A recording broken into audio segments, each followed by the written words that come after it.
Whether you're joining a Product Marketing Alliance event for the first time, or if you're a seasoned regular, welcome to Masters of Product Marketing. We have an awesome lineup of leadership-focused content for you to enjoy this week. But before we dive in, I just want to say a huge thank you to our sponsors, partners, speakers, and you, our lovely audience. From wherever in the world you are watching, we're sure you'll enjoy the sessions from our incredible lineup. To get the most out of these sessions, please ensure you are sharing your feedback and asking your questions in the comment section, and our speakers will be answering them throughout the day. And if you aren't already, then why not become a PMA Pro member and benefit from unlimited access to exclusive templates, frameworks, and our entire library of videos and slide decks from all our events. So with all that to come, let's dive right into the next session.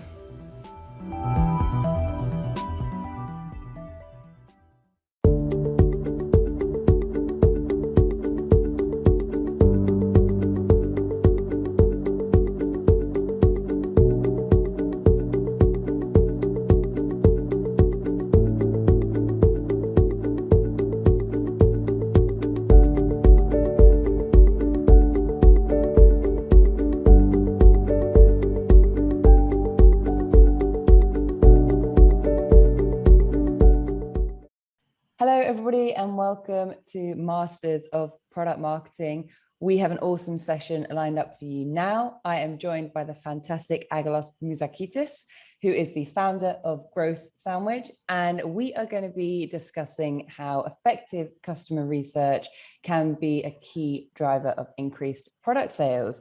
So a really fascinating topic. So we will dive right in. Welcome, Agalos. It would be great if you could start off today's discussion by telling us a little bit more about yourself, where you're based, what you do day to day. Yeah. Thank you very much for having me, and thank you for managing to pronounce my surname. That was very hard, I know. I'm Agalos. I'm based in Athens. I'm a growth product manager with a specialization into customer research. Practically, that means that I started as a marketer, then pivoted myself into product, and then re-pivoted myself into customer research. So what I do at the moment is helping B2B SaaS companies take better product and growth decisions through customer research. So I do the research, and then I guide them into these important product and growth decisions. Super interesting. Awesome. So yeah, to start off today's discussion, I'd love for you to talk us through, in your opinion, how customer research can help bring in those customers that will eventually end up converting. Thank you for the question. It's a very practical question, and before answering to any of your questions on how customer research can actually help us, I'd like to stretch the fact that research can be very, very actionable and actually improve or even solve problems like the ones that we're discussing, bringing users that will convert. So to answer your question, what is it? What is a user that actually converts? Is a user that has the problem or the need or expects the outcome that we are delivering? So is the right user? Is a user that comes into our digital assets and understands the expectations that we provide, and doesn't just understand the expectation that we give, but also gets the expectation, gets the value that we are promising. Is a customer that passes through an onboarding perhaps and doesn't feel confused, doesn't feel messed up, and then gets the value and decides to get out his or her credit card and convert. So how customer research can actually help us on that? First and foremost, the right user. Customer research is very helpful to help us understand what is our ideal customer profile. And there is a specific analysis about that, which I also run, but other researchers do. It's called the value gap analysis, and we can discuss it if you want afterwards, which pretty much helps us understand what is our power user, what is our ideal user, by comparing the best users with the worst users and highlighting the differences. So therefore telling us what are the users that we need to focus at. But Hmm. except from that, except from the value gap analysis, which kind of requires that we have users, I've worked with companies that didn't have users. They just wanted to make an educated, evidence-driven assumption. Customer research can help us on that as well, because through, let's say, customer research driven sales, meaning trying to sell, but in reality also gathering feedback, we can start becoming more specific into who is our ideal customer profile. So that was the first one, the ideal customer profile. Then it's the wording and the positioning. Again, by comparing what is the expectation and the value that our ideal users are getting from us, comparing it with the worst users, we can highlight what is the right way to communicate our value towards the right ideal customer profile. And then again, the onboarding or the UX, all these are things that can be improved with customer research, because customer research uncovers what are the deepest fears, motivations, um, um, insecurities of our users' needs, outcomes. Therefore, we can use them to improve our product. I know I didn't answer your question 100%, because we would need 2 hours to answer this question. How can we make users convert more with customer research? Because this breaks down into like 6 or 7 different regions that someone either converts or doesn't convert. But I feel I gave you a quick understanding of how does that look and feel. Yeah, absolutely. No, that's very thorough in that short time. I'd love to bring in a bit more of a conversation about the value gap in a second, but I just have another question first. Can you share some advice on how companies can improve the delivery of their product and UX that will lead to better customer retention? Absolutely, absolutely. When at first we have to mention something very important. When there is a marketing performance issue or a churn issue, uh, founders should not misunderstand these issues as the actual problems. Practically, what does that mean? When users don't convert enough or when users leave, it's not the actual metric that we need to obsess, but the why behind this metric. Typically, churn or low retention is the reflection of a deeper problem. So, how can we actually retain more users and do that through research? The first and very obvious thing, every time that someone churns, we can have a conversation. It's not just a typical conversation. It's not a conversation that everybody can do, but it is a conversation that we will go very deep into why they canceled, when did they decide that, what is the whole timeline of thoughts and actions that they took until the time that they decided to cancel, what are they switching at, which reveals what is our true competition and what is their perception of our competition. These are all very important information that can give feedback back to our product. That is a very, very quick thing that we can do to actually get this empathetic feeling of our churned users. But then you asked me, how can we improve the delivery? Other things that we can do. We can use the customer success team, or we as product managers or as product marketers, we can have conversations with our users, but not to get feature requests. In reality, to get problems, to get needs and expected outcomes. Users are the worst to tell us what we need to build. That's why we are here, to decide what we need to build. But they're absolutely perfect into sharing problems and things that they want to do that we cannot actually help them do yet. So we can start gathering requirements, problems, needs, outcomes, you name it, in any way you want, storing them, and then brainstorming on how can we build products or features or services that can actually accommodate this. So far we discussed customer interviews with churned users. We discussed customer interviews with existing users that we want to make happier. These are both qualitative stuff, and then we can do quantitative stuff as well. For example, we can use our cancellation experience to actually gather quantitative data, more scalable data, into what sort of things we need to build, or what sort of problems we didn't accommodate, we didn't satisfy, or what sort of competition do we really have, which means that we need to be better than our competition. So we have both qualitative stuff that give us depth towards the feedback, and then we have quantitative stuff that need to validate the qualitative, but also give us scale. So a full research program within a business needs to include both of them. And then with all this data, a product team can actually have an evidence-driven conversation as to how a product will get actually better. Yeah, absolutely. I think having that balance between quantitative and qualitative data sources is so interesting. And yeah, something that's a really valuable takeaway.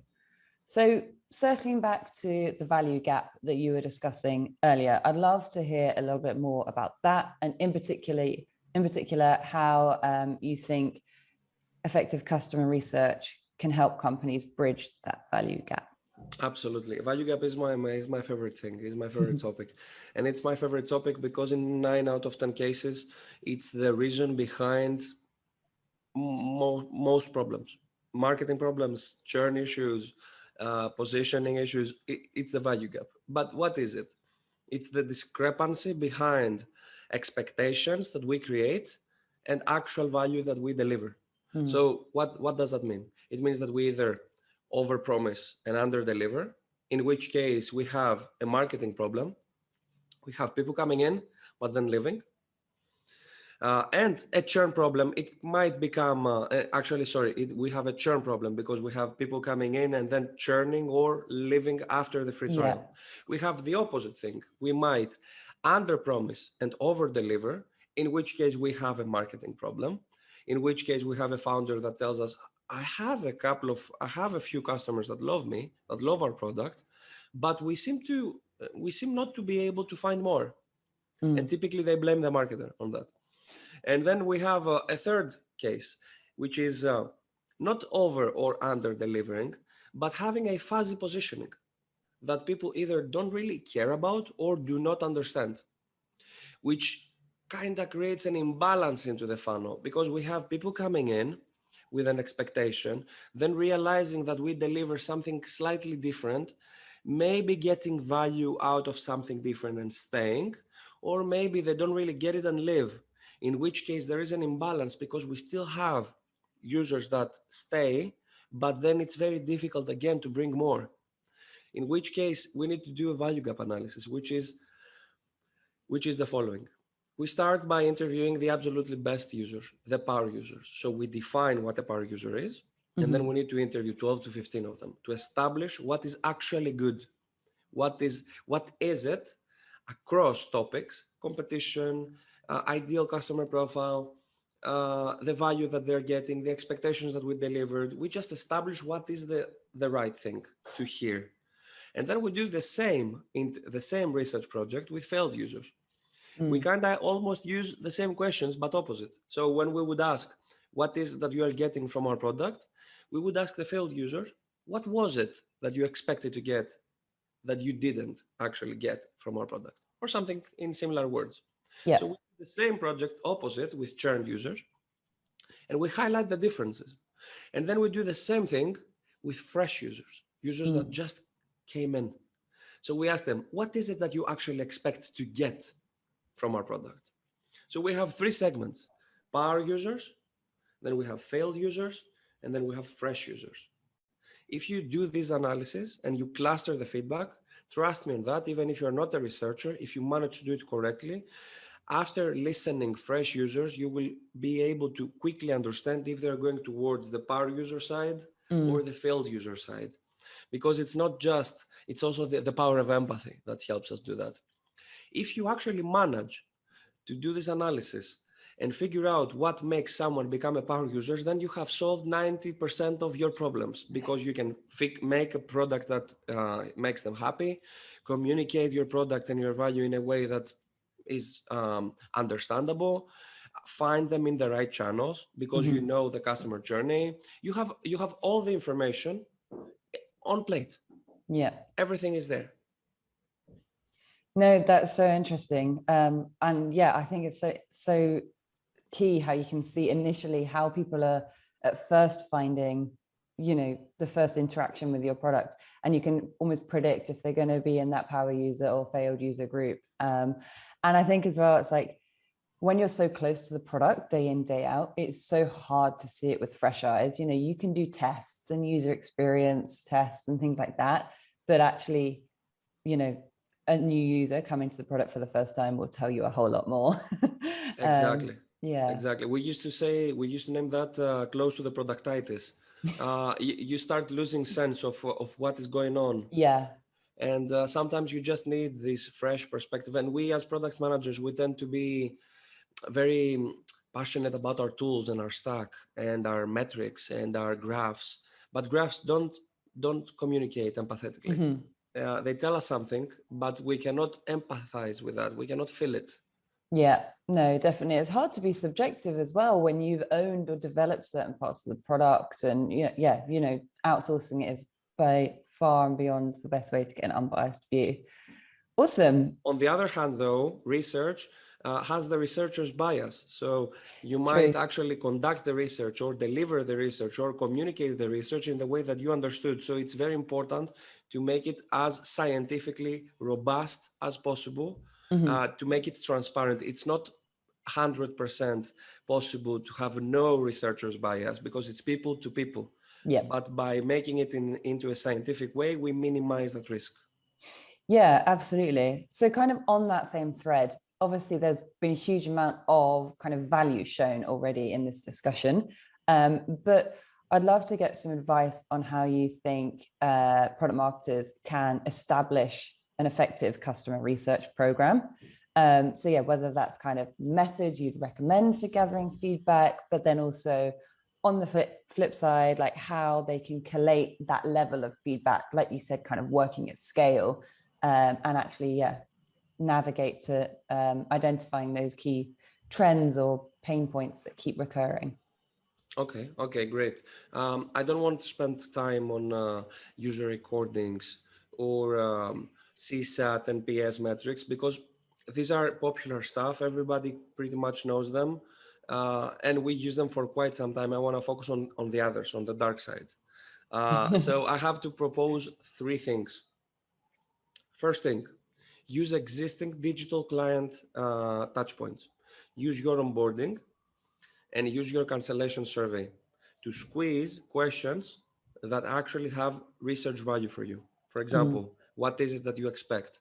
List a couple of outcomes that, of course, you have sourced from your interviews. I'll speak about that.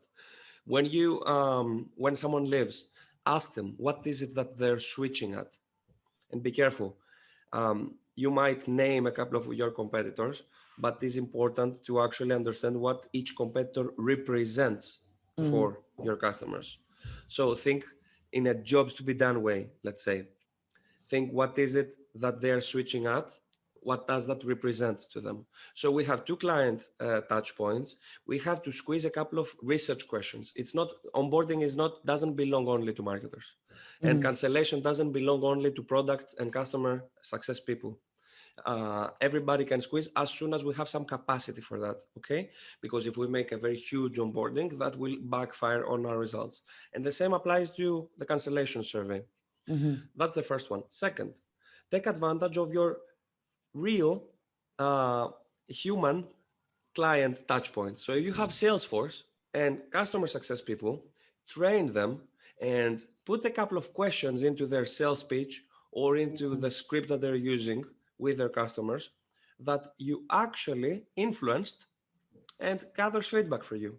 So we have digital touchpoints, we have human touchpoints, and the third one, the ad hoc research, the customer interviews. Do customer interviews. So why all three of them? You need the digital touch points because they give you scale and because they give you benchmarks. So you can set up some benchmarks and follow them.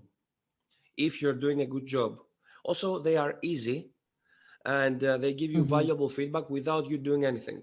And third benefit, they validate the rest of your research. You always need some other form of research to validate the other things that you do. For example, if I bring a very important insight through customer research, through interviews, but my quantitative research tells me exactly the opposite, then one of them is wrong. So the one guards the other. You need the human touch points because again, they are easy. They build empathy for your client facing people, and these people can actually transfer the empathy internally. So you use existing mechanisms. You have a very efficient machine, customer research machine by that. And you need that efficiency because we cannot always do customer interviews. We don't have the time to do customer interviews all them like twice per week. And third, you have the ad hoc customer interview projects, which you can run once per month, once per 3 months, once per quarter. You decide on that. So those three, I propose those three and strongly recommend. And of course, observation with user recordings, as I Yep. mentioned, and then perhaps some sort of quality metric. But again, quality metrics like NPS and CSAT, again, they are benchmarks. They're here Mm. just for us to compare what people said last month compared to this month. If it's 7 or 8 or 9, okay, it has some value, but it doesn't really have scientific value. Yeah. Doesn't tell you a lot in isolation. Exactly, because different people answer in different criteria, different cultures answer differently. And at Mm-hmm. the end of the day, a low NPS, for example, doesn't mean that we won't sell. Ryanair is the worst airline for 7 consecutive years, and it's the number one airline in the world. So quality doesn't always equal sales. True. So Exactly.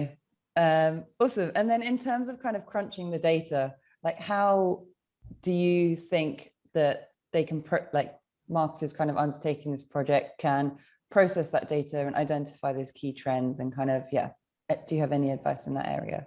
yeah, absolutely. There are complex ways and simple ways. I'm going to share with you a simple way that everybody can do. It's Mm-hmm. called the clustering. So you have at first you need a place to gather all of your customer research. Let's agree on that. Customer research is a kryptonite is disorganization. So have a folder or have a solution or have a Notion page. You decide where you keep all of your customer research. Okay. Mm-hmm.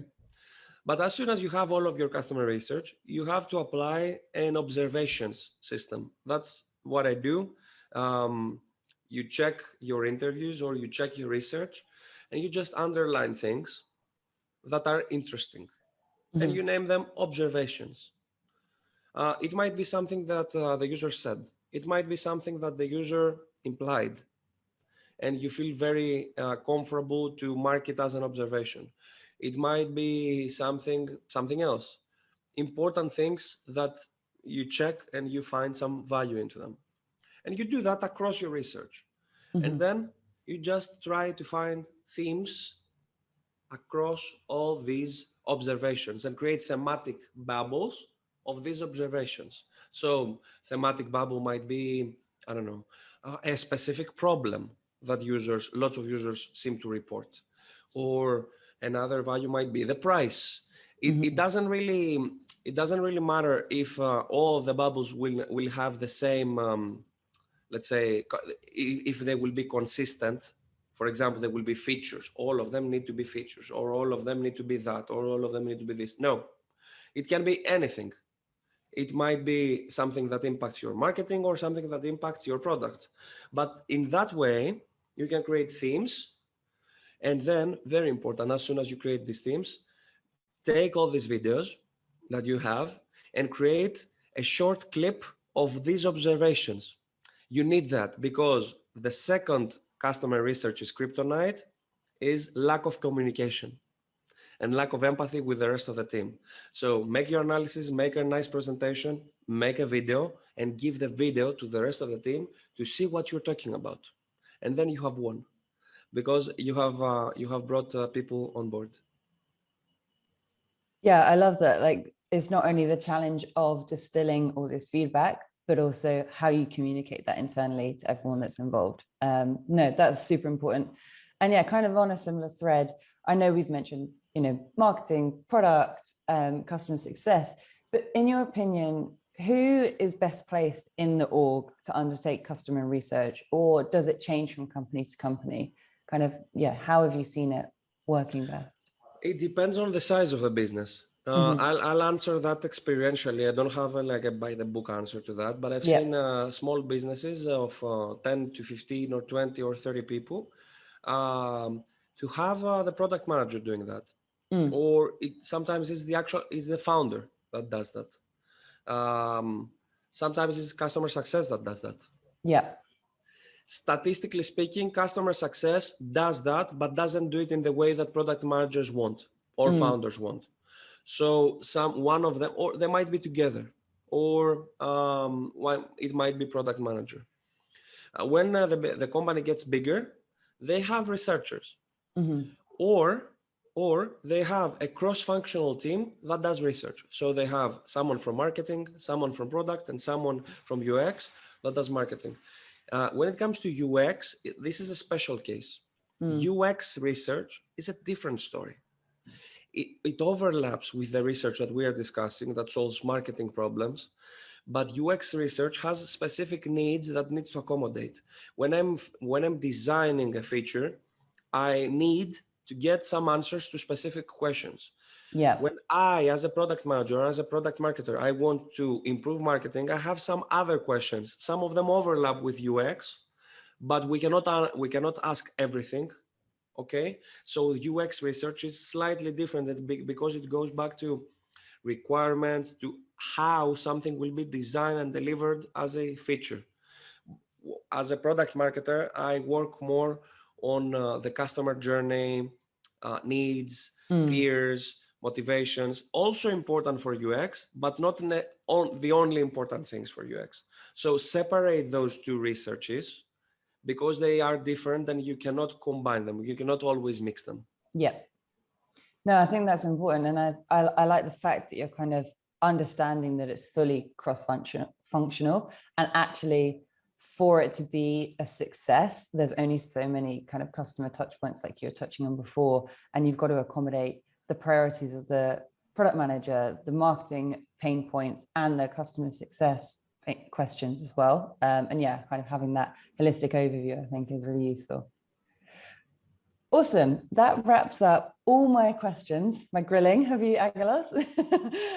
Thank you so much for sharing all your thoughts and wisdom with us today. I would like to kind of close out by giving you an opportunity to add any other things you would maybe like to add in, and also let people know where they can connect with you further if they want to know more or have questions. I don't have anything else to add. I'm a talker anyway, so I think I over-talked into this conversation. You can find me on LinkedIn for a casual geek out about customer research. You can find my website, growthstandards.com. That's pretty much it. Perfect. That does the job. So thanks again for joining us. And thank you, Rose. And everybody stay tuned, as we will be back in just a couple of minutes with another session.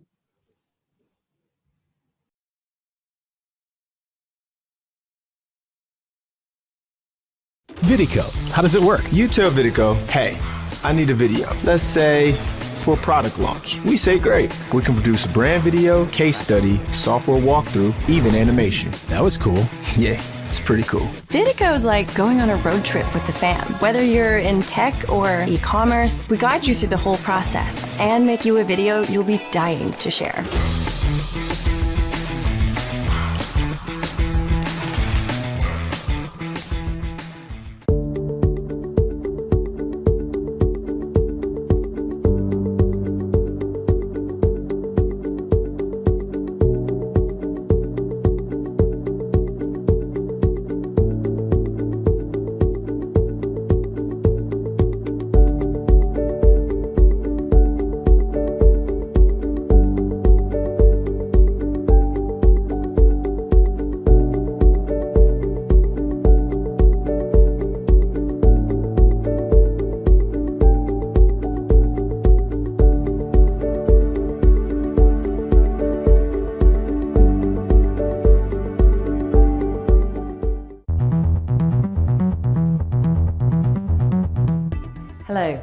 very warm welcome to the Masters of Product Marketing Summit.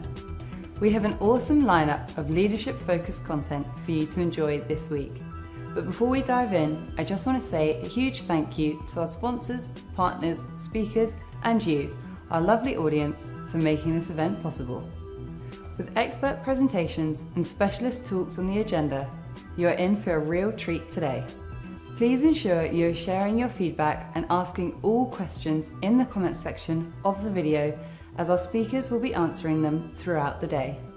After the event, a great place to continue the conversation is in the PMA Slack community. If you aren't already a member, hop on over and come and join the discussion. And if that's still not enough, then why not become a PMA Pro member and benefit from unlimited access to exclusive templates, frameworks, and our entire library of videos and slide decks from all our events. So with all that to come, let's dive right into the next session.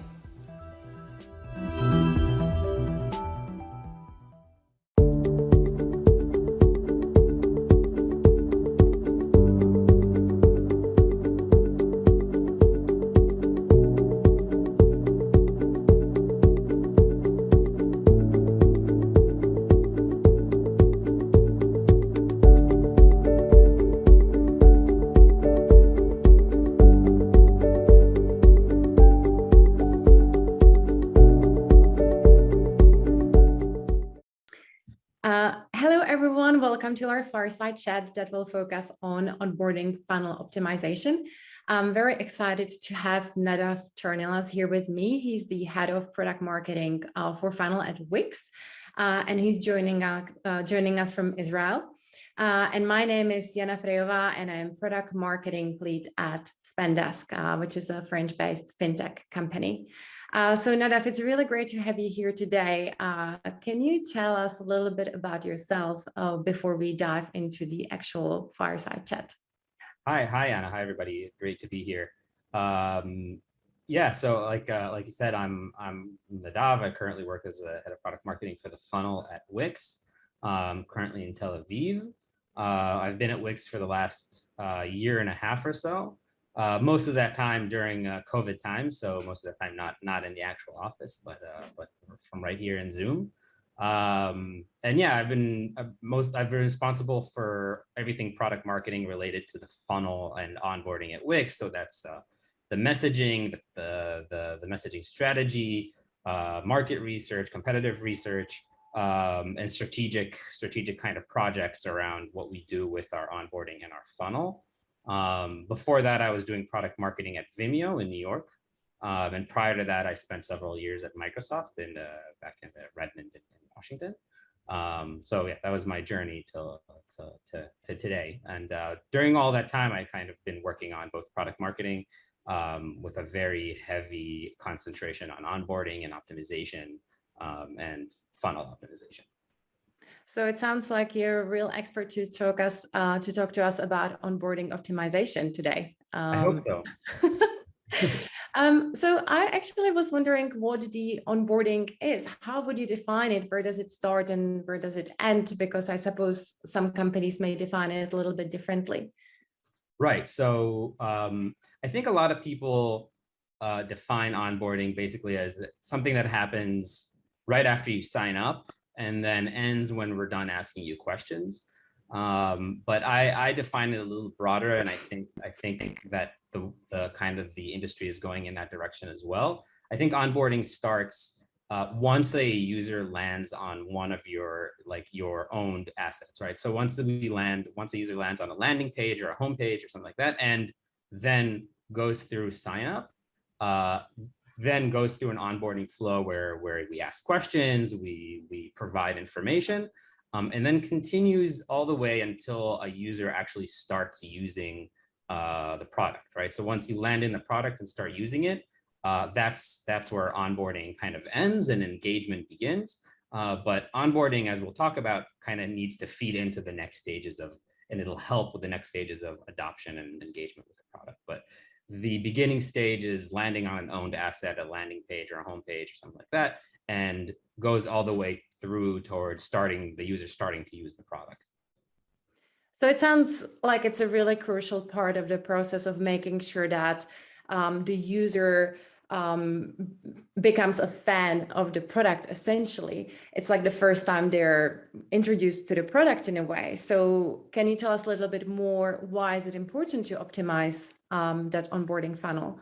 Sure. So, I mean, I think we can start with talking about what happens when you have an unoptimized onboarding flow, or when you don't have an onboarding flow, right? So if you don't have an onboarding flow at all, your user can just land in your product experience and feel a little bit befuddled. They're like just landing. It's like dropping somebody in the middle of the sea. Most products today, especially SaaS products, are somewhat complex, have a lot of features, a lot of tools, a lot of bells and whistles, but people don't really know how to use all of that. They need some kind of guidance. They don't know what you have, so it can feel a little bit disorienting. So I think that's what happens when you don't have an onboarding flow. When you have an unoptimized onboarding flow, or an onboarding flow that you haven't thought through well, it can create a lot of barriers for your user, both whether it's too long and makes people drop off, or too complex and people don't know how to deal with it, or it can give your users a wrong or skewed impression of your product. And it can leave you, both as a product marketer and your product team and sales team or whoever, kind of blind as to who your users are and what they want from you.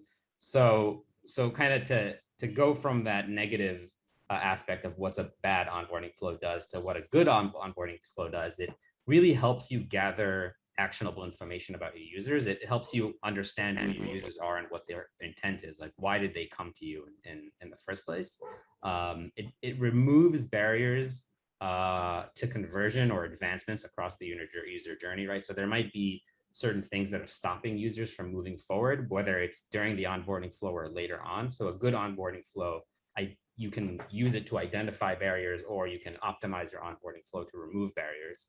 And it provides your users with timely and relevant information about your product in a non-markety format, right? So like, people are mostly today kind of used to ignore marketing, right? So if you kind of get marketing in a product, most of the time you'll just X out of it or you'll ignore it. Whereas an onboarding flow feels like part of the product, feels like something important. It's a good way for you to provide information to your users in a way that doesn't feel like you're marketing to them. And that's what we call internally, we call it bubbling up value of the product. And it's a really, really valuable way to do that. And then what all these things end up doing for you and for your user, it really can help you land your user in the best starting point that you can, right? So if your user lands in a good starting point with the right knowledge and in the right place in your product, it can bring them much faster to find success with your product.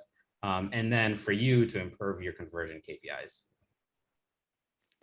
That makes sense. Wow, that's a lot of value hidden in that one piece of the funnel. I must say that as a product marketer, I worked on onboarding before, and I always feel there is so much to do. It can be very complex. There is a ton of different user profiles that you have to deal with, different level of skill sets or knowledge about your product. So where do you start? What advice would you give to other product marketers where they come to a place where there is no onboarding flow? Right. So I think, the first question you have to ask yourself is why do you need an onboarding flow? Like, what do you want to accomplish? And that's really is the first step, and probably the most important step is establishing clear goals of what your onboarding flow is trying to accomplish. And it can be one thing, it can be many things, it can be many things together. Is it to get to know your users and to understand who they are? Is it to improve their time to success? Is it to improve feature adoption or tool adoption? Is it to gather lead information? If your company is focused on lead generation, maybe that's what you want to focus on, and then you want to let your account management team or your sales team do the heavy lifting after you gather that contact information. But the most important part is really understanding what your goal is and then prioritizing those goals, right? Like, what's the most important thing? If you don't understand that, you'll probably create an onboarding flow that's both a barrier to your users and not helpful to you at all, right?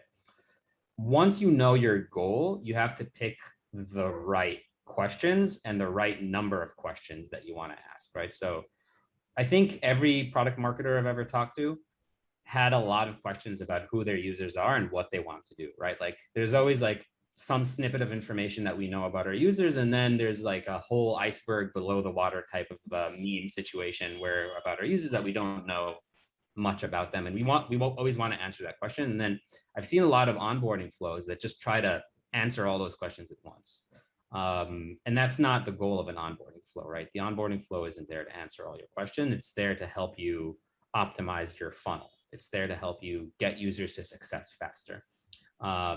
So what you have to do is really understand your target audience first. So from my experience, I've experienced both at Wix and at Vimeo and at Microsoft, different audiences have different appetites for answering questions or for onboarding flows, right? Some audiences really don't want to bother with answering your questions. They want to get their hands dirty with the product. Some audiences want that kind of slow onboarding flow, teach me, get me into the product.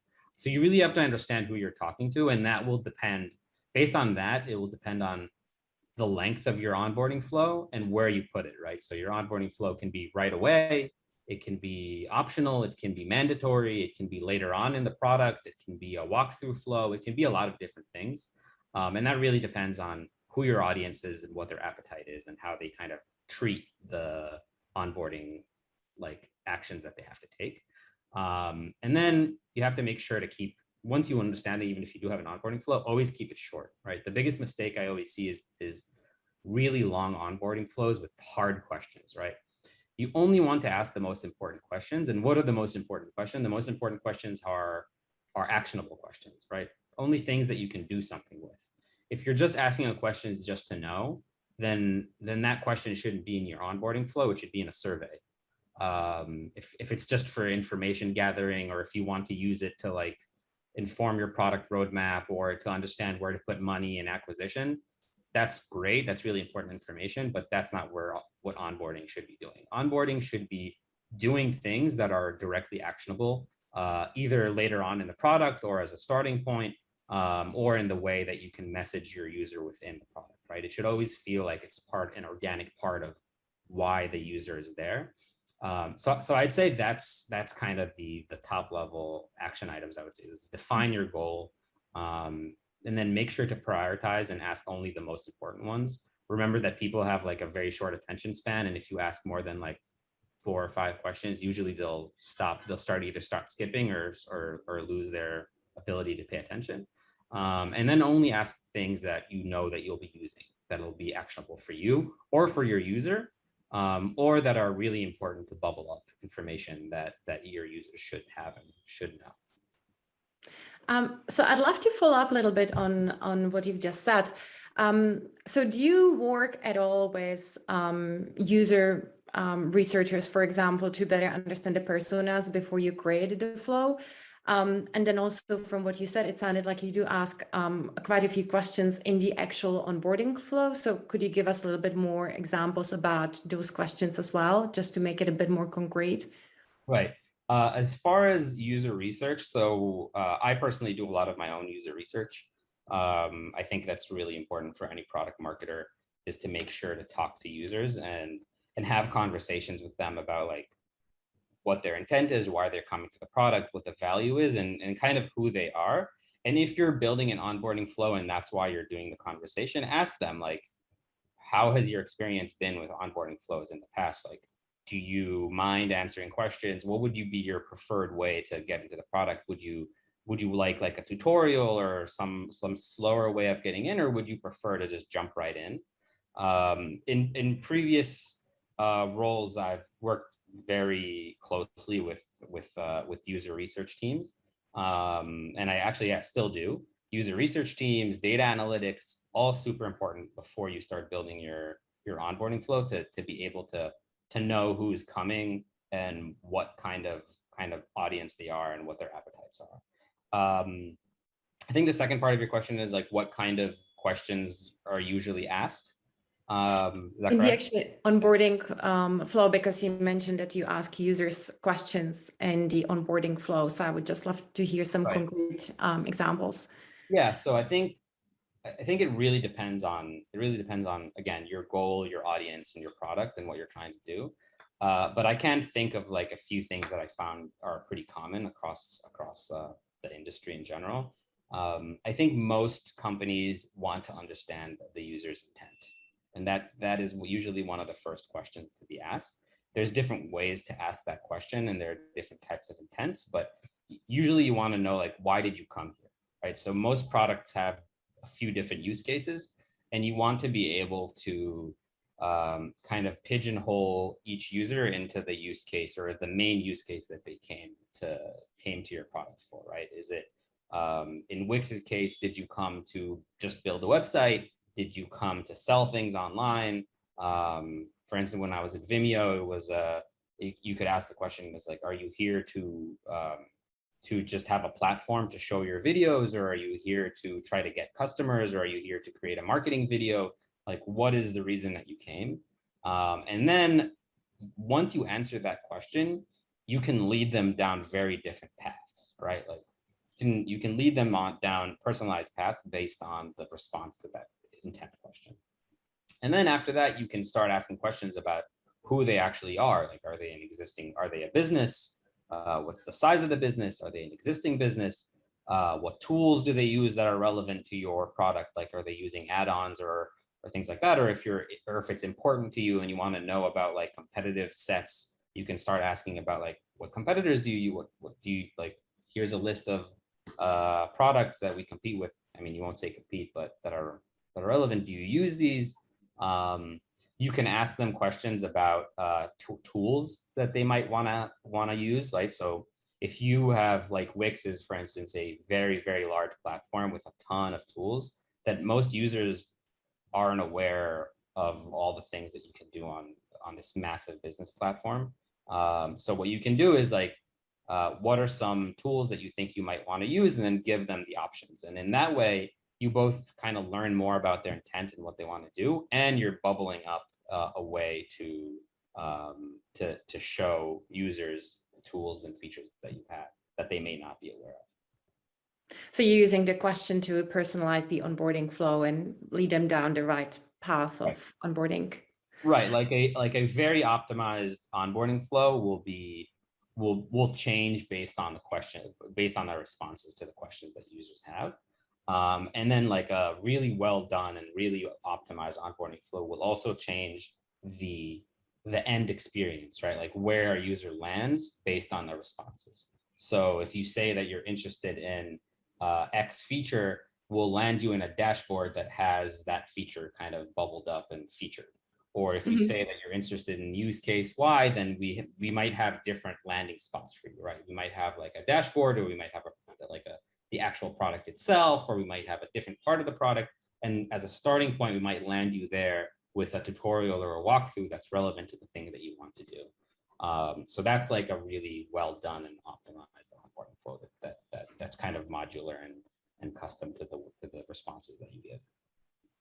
So we've just heard some of the best practice examples and guidelines, but let's look at the darker side of things. Are there any pitfalls to avoid, and do you have any personal experience of those pitfalls? Yeah, definitely. So, I mean, I think I've mentioned this a little bit already, but I think one of the biggest pitfalls I've seen people do is, and I think this is true across anything in marketing and in product, is trying to do way too much. It's trying to boil the ocean with an onboarding flow, trying to answer all the questions you have about your users and about your product and how people use it within like an onboarding flow, and then bombarding them with like tens of screens of questions that they keep going through. And then what happens is like everybody, even your most engaged user, even somebody who's like most interested in your product, will just lose patience at some point. And then they'll do one of two things. They'll either skip the questions that you asked, and then you spent all this time and energy and resources in building this onboarding flow that your users are going to skip through, or they're just going to drop off and leave and go to your competitor, because it's a barrier, right? Like it's a barrier to your product. They're like, all right, when do I see this thing that I'm trying to sign up for? So I think that's the biggest pitfall, is trying to do too much, not prioritizing what the things that you want to do are, or what you want to get out of the onboarding flow. And then asking too many questions. So you really have to make sure that you know your goal and you prioritize, and you ask the questions that are most important and most actionable.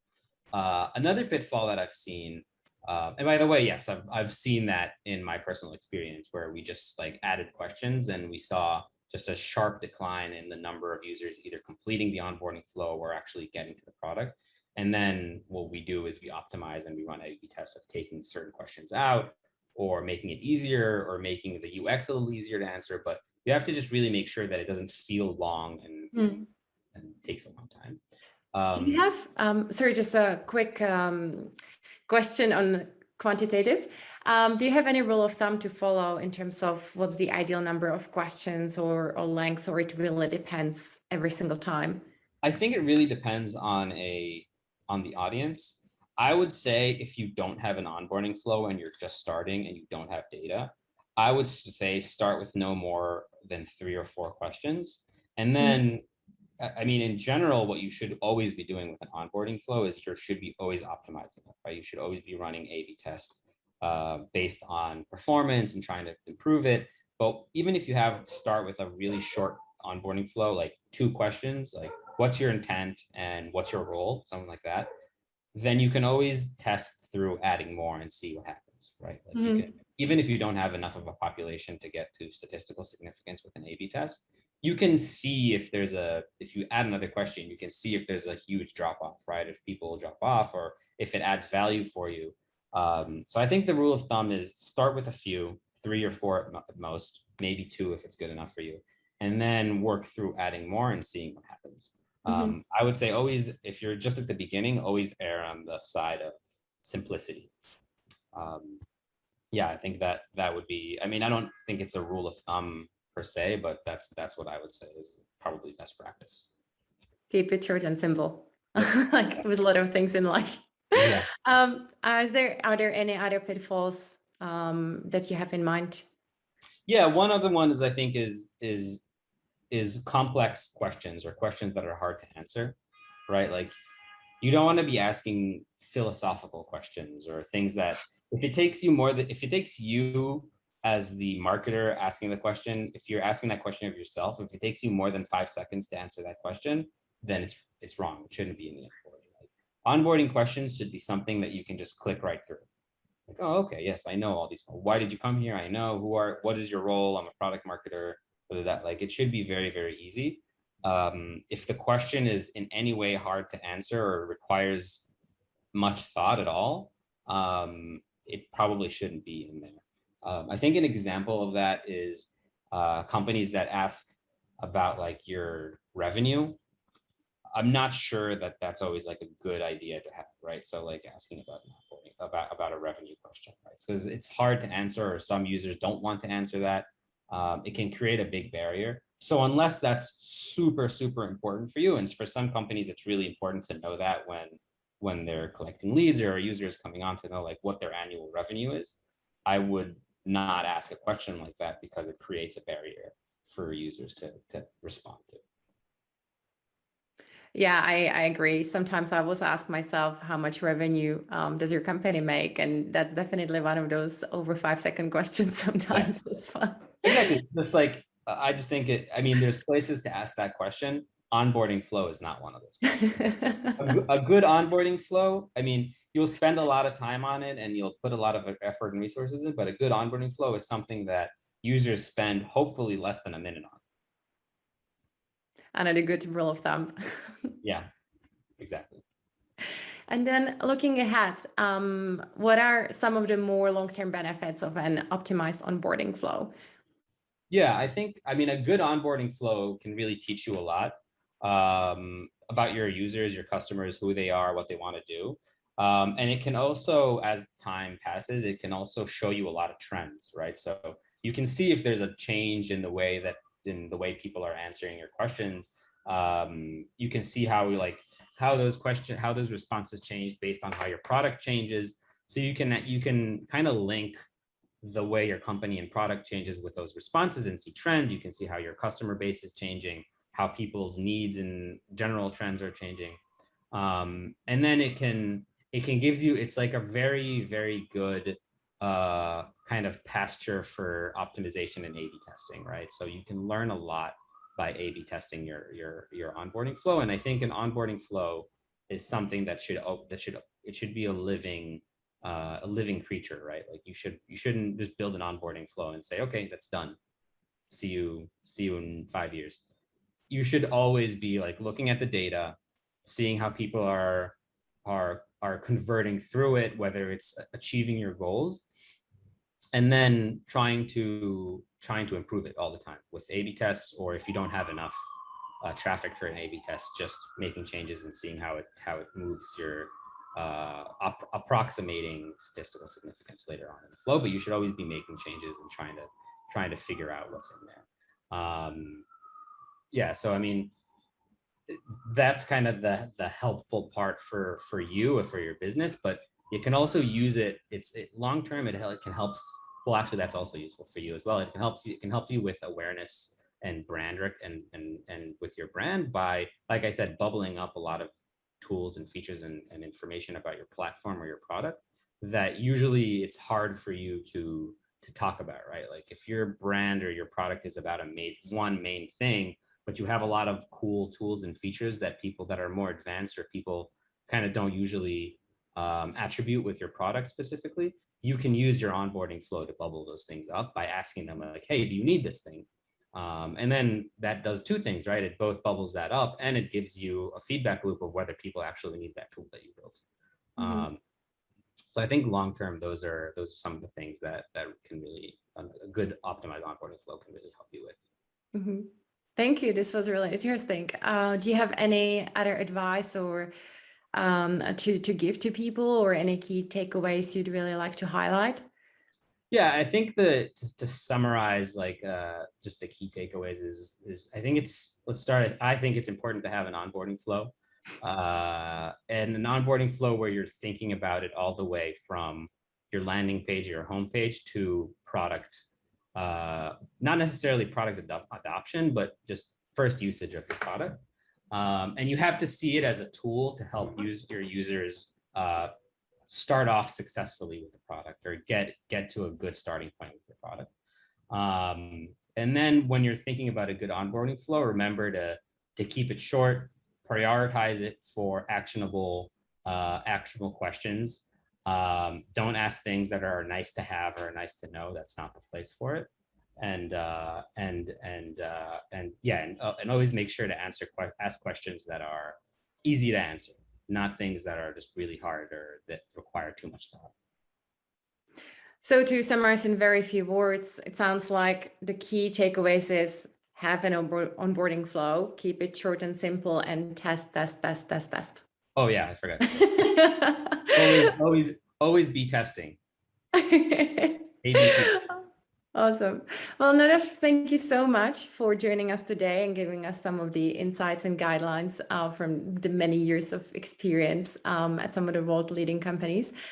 This has been super interesting. If there are any questions from our listeners, you can definitely ask Nadav through LinkedIn. And yeah, everyone have a great day. And thank you again, Nadav, for giving us all these insights. Thanks, John. It was my pleasure. Great meeting you.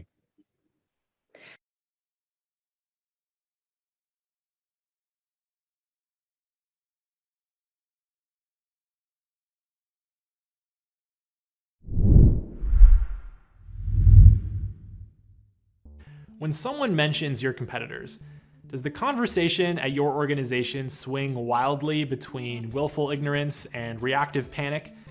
Do people just drop links to competitor news posts in a Slack channel and start freaking out with no context? Or maybe your customer-facing teams are struggling to find clear, consistent, confident responses when they're asked about the competition? You are here because you are ready to become the go-to person at your organization for all things competition. I'm Alex McDonald, and I've led market and competitive intel functions at leading SaaS companies like Airtable and Envision. And I've done competitive intel and win-loss analysis as a consultant for SaaS leaders like Gainsight, Seismic, and Toast. And I also host a podcast on CI called Dance Battle, where I speak with fellow practitioners and we talk about all the lessons that we've learned the hard way so that you don't have to. I have taken everything that I wish I knew when I started in competitive intel and curated it into this course. It includes over 2 hours of content and over 10 practical templates that you can start using immediately. In this course, we'll cover first building up your CI function, starting with your listening stack, doing web research, win-loss research, how to create a market map, how to develop your competitive position, and how to write a clear competitive news briefing.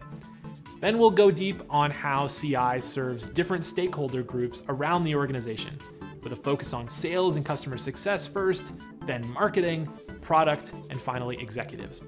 I hope you'll join me for Competitive Intelligence Certified by the Product Marketing Alliance and me, Alex McDonald.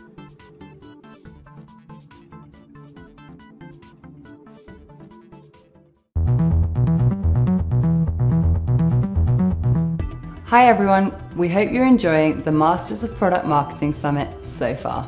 Just before we jump into the next session, I want to share some info on some very exciting projects we have been working on here at PMA.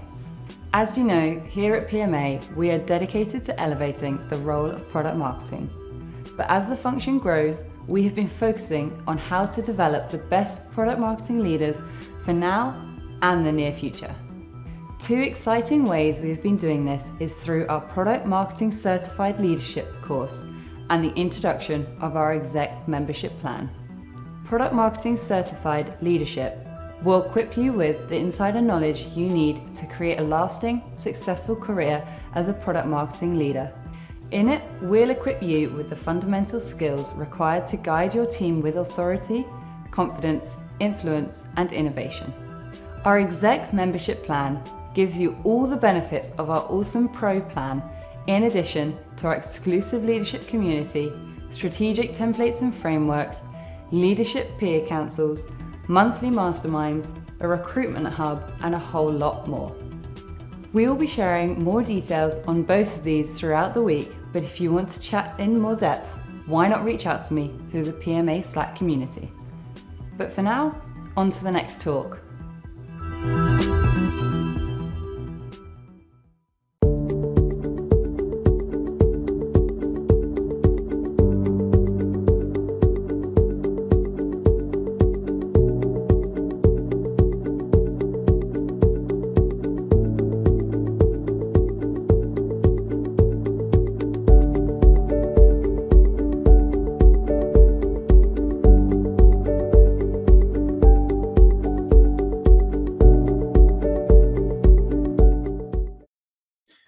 So, hello everybody, and welcome to the Masters of Product Marketing, and welcome to my presentation, which is going to be based on building product principles. My name is Elliot Rayner. Really happy to be talking you through a subject that has been a big part of my career and everywhere I've worked, and something that I've been researching for a long time with the PMA and also on a couple of my own certifications and classes and workshops and articles as well. And I'm really happy to share with you everything I've learned, and also as an appeal to learn from you guys as well about some of the principles that exist within your organizations. And throughout this presentation, we'll be kind of leaning on real business in practice, not just looking at the theory, but sharing some experiences that I've had of where they've worked, where they haven't worked. But more importantly, before going into that, is exploring exactly what they are. There are a few different ways of thinking about principles, and a few of you might know what I'm talking about already just through that phrase, and some of it might be completely new. It changes depending on your industry or what kind of brand you're working for, but usually it's kind of this underwritten rule of where you work, of how you act, what you create. It could be your culture, your vision, the brand. But when I talk about product principles, it's something that's much more associated with product marketing. It's a way an organization agrees with itself on how to create product, why to create product, and more essentially, what makes a product specific to a brand. So if it's someone like Nike, what is it that makes a Nike product? What is it that makes a Rolex product? How do we create these guardrails, these rules, that doesn't matter if you've got factories in 10 different locations or from the minds of 10 different designers, the end product ends up looking really consistent and really brand associated and authentic. For me, it's the difference between great product and inconsistent product. And as product marketers, we know consistency is usually the thing that creates great products and great brands. So if we start to think of it like that between those definitions, product principles can also be looked at the foundations of how we build products. They're the things that should be agreed on before your product organization and your marketing organization. What do you share in common? As product marketers, it's one of the toughest parts of a job to try and build that bridge. And sometimes a product marketing team is given that responsibility of building the bridge. But the more that these two organizations can share principles, then the easier it is to build that bridge. And when that happens, it's only going to be beneficial to the end product. One way of looking at this is looking at the definition of a principle itself. So it's a fundamental truth or proposition that serves as the foundation for a system of belief or behavior or a chain of reasoning.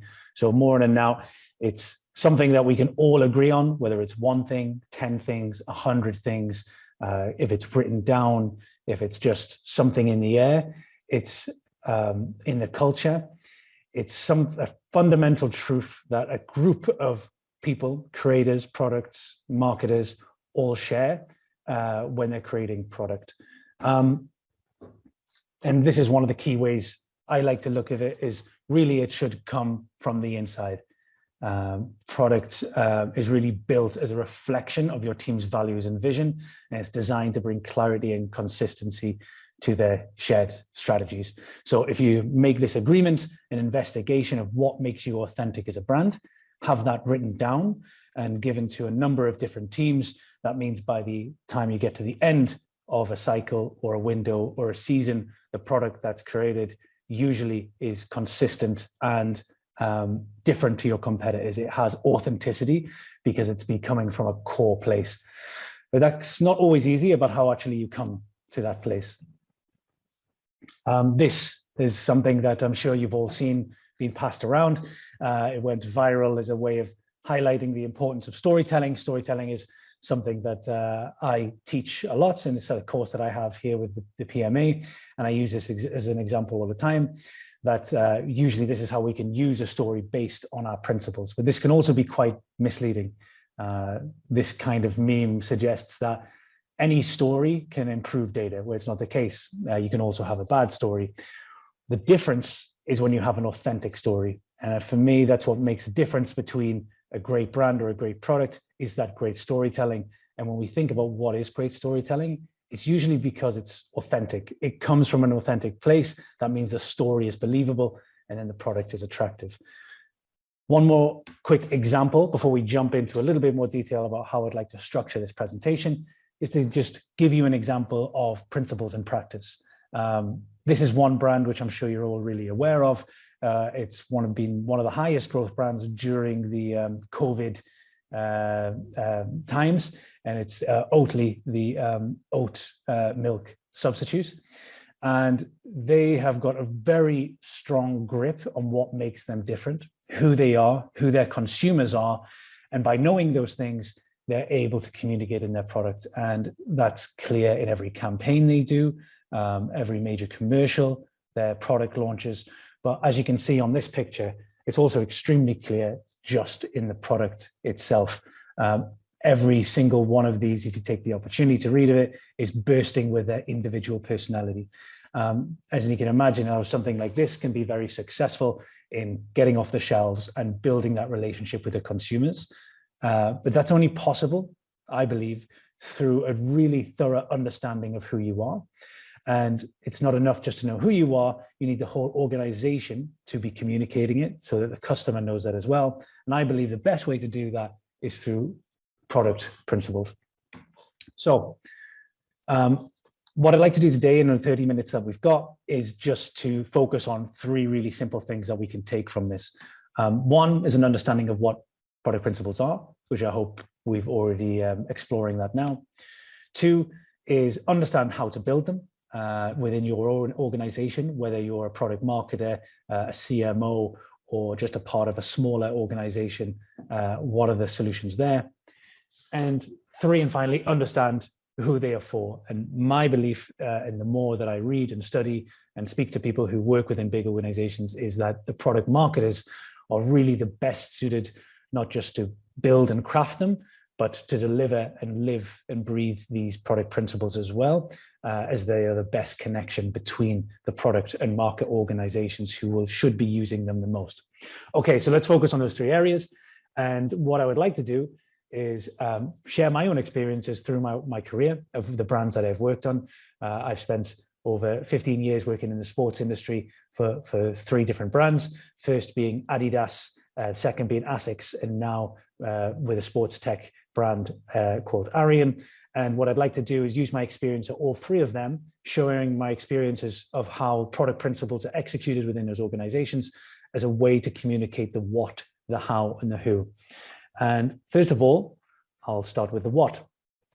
And the what really was my first introduction. I moved to Germany to work for Adidas, my favorite sports brand, and had an incredible time creating product. I worked for the football, creating for some of the biggest teams in the world, Liverpool, Bayern Munich, where I moved on to rugby, creating jerseys for the Rugby World Cup, including the All Blacks, and even working with athletes for Team GB for London.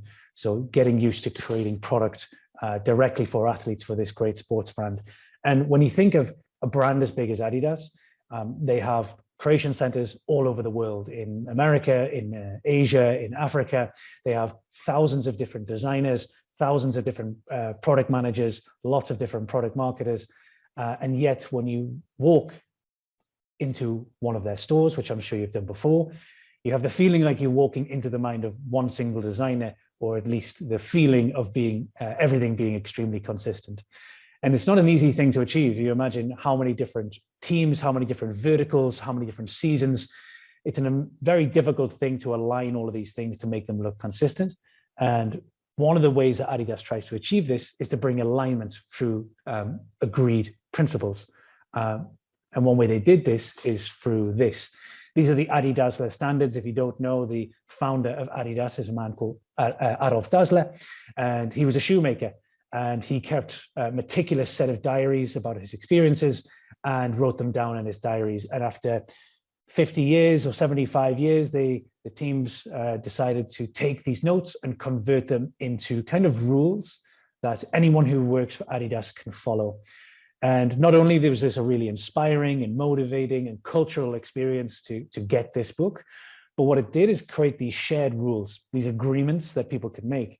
And the end result meant that we were all following the same rules, so the products could all be similar to each other. And when in essence, what you could be is, if you follow these rules, the product at the end will be recognizable as a Adidas product or whatever your brand product is. And let's have a look at how that existed. So this is an example. They were built as standards, Adidas standards. I think there was around 30 or 40 of them, and flicking over. So learn from worn products and product returns. So you can easily imagine that every product manager and product marketing manager is made sure to speak to the athletes who have worn the product, speak to the retailers, get their hands of it, find out which one failed first so that they can improve it. And if you do that, whether you're working in badminton in Asia or football in Colombia, you're going to take this same product principle and make sure the product is continuously improving, durable, and better and more loved by the athlete. All of the things that Adidas want Adidas products to be famous as. And that's just one example. Taking you through some others now, very famous ones was lead, don't copy, always try and be an original. There is always something that can be improved. Never stand still, always be willing to learn. Always attempt to simplify, respect your products, document problems, share solutions. So all very generalist things, but when combined together, it creates this culture and this shared culture that if everyone's working from the same playbook, whether you've been at Adidas for 20 years or whether you've been onboarded for the last 2 weeks, you have an understanding of how to build product and how to build as a product marketer, how to speak to your product organization and marketing organization. And I'm sure you can probably easily understand the benefits that come with that, the consistency, the quickness of communication, and all the benefits that come from everybody being able to read from the same page. And as I'm sure you know, as product marketers, sometimes we're not as lucky to be in those situations where products pulling one way, marketing's pulling the other. Even when we think we know each other, we don't. So how beneficial it is to have 20 things written down that we can come back to and use in meetings to say, yes, but are we following number 19? Is this a reflection of number 12? It was a really beneficial way of having fundamental product principles to help improve product marketing's execution within a large organization. So there was 3 kind of benefits I really saw within that first stage of my career of having this shared product principles. 1, it creates an aligned and consistent user experience across all our products. So like I say, go into any Adidas store, pick up an apparel, a football, a tennis racket. I guarantee it came from a different designer in a different country in a different season. Yet, if you're following the principles, it should be aligned. Increased efficiency of decision-making within the product teams. So I've said, and I'm sure you're aware, whenever you're creating product, how these disagreements can come and you can lose so much time and energy disagreeing on fundamentally of what a product should be. But if you have this written down, it allows for these quickness of conversations to happen and an agreement within the culture. So that's a massive benefit. And number 3 is this clear connection between product and marketing. And this is why I think product marketing is so well suited to this conversation of product principles, because ultimately these are the 2 driving forces within an organization. And very rarely are these 2 organizations aligned.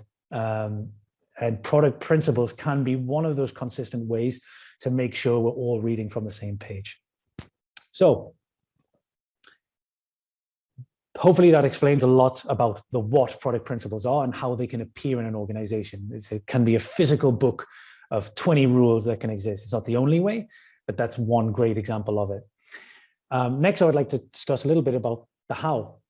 So how do you actually build these things? What if these don't exist already as product marketers? What can we do to influence that? And to do that, I want to talk to you about a second phase of my career when I was working for the Japanese sports brand ASICS. ASICS are a really interesting brand. They have an incredible long history, but not a lot of people know about it as much as they might know about Nike and Adidas. And one of the things that came with that is, how do we develop a purpose? How do we make sure that people understand what our purpose is? If Adidas is known for impossible is nothing, and Nike is famous for just do it, how do we reflect our own purpose so that's synonymous in the brains of not just the people who we work with, but also the people who are buying our products as well? One way you can do that is actually develop the purpose. And there's 2 different ways you can do that. You can do a retrospective approach or a prospective approach. And we'll be exploring a little bit about those 2 options. The one I want to focus now on is the retrospective approach, which is something that we did at ASICS. The retrospective approach basically builds on a firm's existing reason for being. It requires that you look back, codify organizational cultural DNA, and make sense of the firm's past. The focus of this is usually internal. You're looking back on what your brand is, what makes it different, what you're known for, and trying to build the principles and the purpose from what's already there. So it takes a lot of research and a lot of investigation of digging down deep and distilling what a brand is. Looking at ASICS as an example, ASICS had been famous for many different things. They're very big in tennis, hugely popular and influential in running, and had been involved in a lot of different sports. One of the things a lot of people don't know is the Japanese culture. But another thing that was so synonymous is the name itself. Not a lot of people know that ASICS is actually built from a phrase, which is anima sana in corpore sano, which is Latin for a phrase which is a sound mind within a sound body. It's a brilliant slogan. It's something that's been connected since the very beginning of ASICS's existence. And really, it's never been more relevant than it is now, with the emergence of the importance of mental health, the connection of mental health to physical health, and the softening of sports brands in people's minds. It was really a perfect opportunity to tie ASIC's name to actually something that its name is built from. So looking at this retrospective approach, instead of coming up with something new, actually looking at what already exists and building around that. And currently within the ASICS organization, when I was there, there was this format. And this is another way we saw in Adidas, this being 40 loose rules within a book, brought retrospectively, once again, through the books of their founder. This was 6 cultural rules, which meant what it be to be an ASICS employee. These 6 rules were: 1, respect the rules; 2, be courteous; 3, be persistent; 4, work as one team; 5, learn from failure; and 6, be prepared. These are really great rules, so much that connects to the sports environment, so much of it connects to Japanese culture, and but very little of it is actionable in terms of a product principle. And that's where the difficulty came in. There was reflections of that. You can even see that hexagon emerging into the product over generations, but ultimately it wasn't as meaningful as some of the other product principles could be. But you can now see how, looking retrospectively, how you can take something like those unwritten principles and bring them into your product and marketing organization. However, as I said, those 6 cultural influences aren't as engaging and built to be product principles as something else. I'm sure this is one thing that I run in my workshop, which is the brand personality of making sure you understand of who you are within a consumer's mind. And if you look at this is my reflection of where sports brands are within people's minds. And I believe that most of the sports industry, as you can imagine, is built within these areas of hero and ruler. And one reflection of that was for ASICS to move into this different area. So switching from the ruler into the caregiver. So if the reflection of your name retrospectively is a sound mind and a sound body, how do we embrace that and reflect that, build principles upon it and reflect that within our product? And you can start to see that now. This was something that was reflected while I was at ASICS, and you could already start to see how those principles were laid out of understanding that what makes ASICS different is the connection to mental health and building a sound mind through a sound body. And this is an example of it in the product. So building the product to actually say, don't use this to get just physically fit, but mentally fit.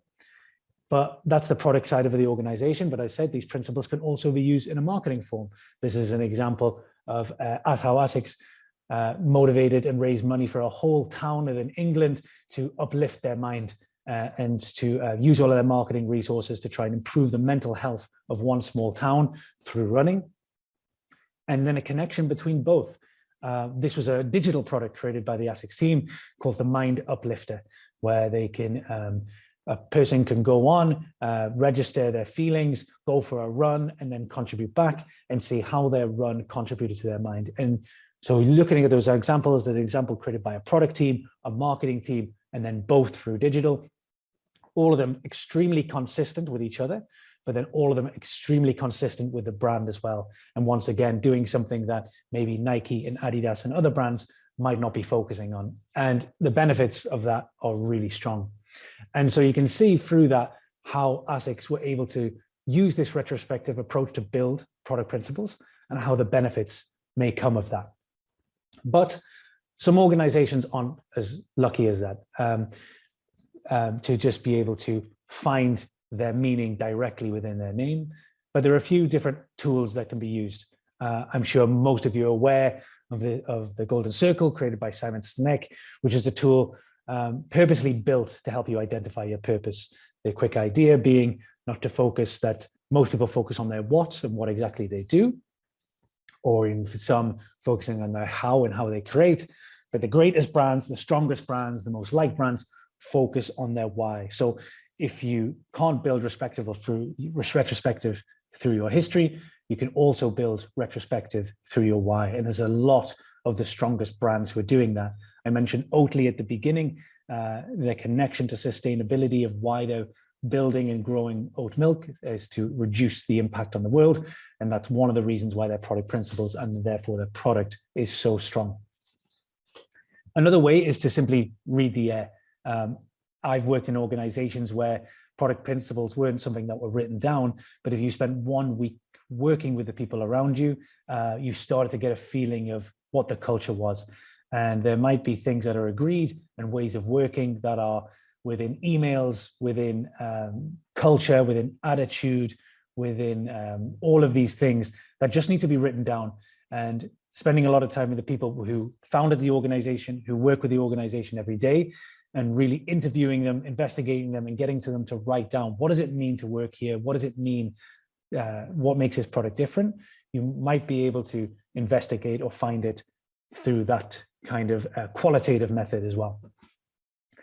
However, you might be a new organization and you might not be able to look back. So what if you're only 1 week old? How can you start to build product principles from scratch? Well, there is one way, and that's the perspective approach. This perspective approach reshapes your reasoning for being. It requires you to look forward, take stock of the broader ecosystem in which you want to work, and assess your potential for impact within it. The idea is to make sense of the future and then start gearing your organization for it. And obviously, this focus is external. It's looking at the market. It's looking at what are the USPs, what could the benefits be, and that clicks in quite well to where I am right now with my career, working as the CMO of Arian. Very quickly, Arian is and I should say, the reason I would like to focus on this is we're looking at the who of product principles, and it's really why I wanted to discuss this at the Masters of Product Marketing, because as I've come to learn, I believe product marketing teams are the most fundamental for building, crafting, and living these product principles. Our relationship and our every day as the crux between these two major teams, our communication to the market and our shaping of the product makes us not only the more essential of understanding both of them, but also having this balanced understanding between both. Which is why, in my belief, they are so crux to do that. And that is something I reflected through that narrative positioning and messaging as well. Once again, that why, how, and what. If you understand who you are, what makes you different, that allows the product marketing team to set the right positioning team, and then your messaging and your product creation to come out of that. And so if you build the product principles from your narrative and have them connected, you can see how product principles fit so well into a normal product marketing strategy or tool like the one reflected on the screen. So let's have a look at Arian. Very quickly, Arian is a sports tech company with a really incredible, innovative product with a smart sole that fits into your running shoe and allows you to go for a run and have incredible access to data visualizations about your feet and how you're running and your individual biomechanics. And the reason for doing that is to help you improve your running technique and also to help you avoid injury. So it's a really incredible innovation, but really what we're working on now is establishing what are our product principles, what are our narrative, how do we take this incredible innovation and make sure as the next innovations come, they're all connected so we can share this consistency that's enjoyed by these bigger brands who have these established product principles. But where do you start? If you don't have the history, if you're a new organization, how do you actually build these things with this perspective approach? One thing I did was to implement Marcus Edwards' fantastic narrative design.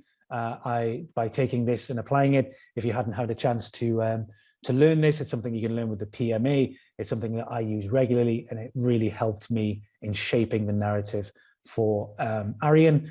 And that's simply, I believe, the first point of building your product principles is to first build the narrative with the narrative design. Ours looked like this. As you know, with narrative design, it's all about focusing on the new game. And with our product, it was very clear that our new game was this reflection of your own running identity through your smart soles. So this digital foot strike you see of every time you run, that was this aha moment where a customer understands the value of what you're getting. And that's where our narrative was. So really what we decided to push was this narrative of, yes, it's an incredible innovation, but as always with marketing, the story is not the product. The story is what the product gives the customer. And what our gift product does, it allows the customer to understand more about themselves, their own running identity. So this became our new game from our narrative, and that allowed us to start looking about, okay, how do we start crafting product principles towards that narrative?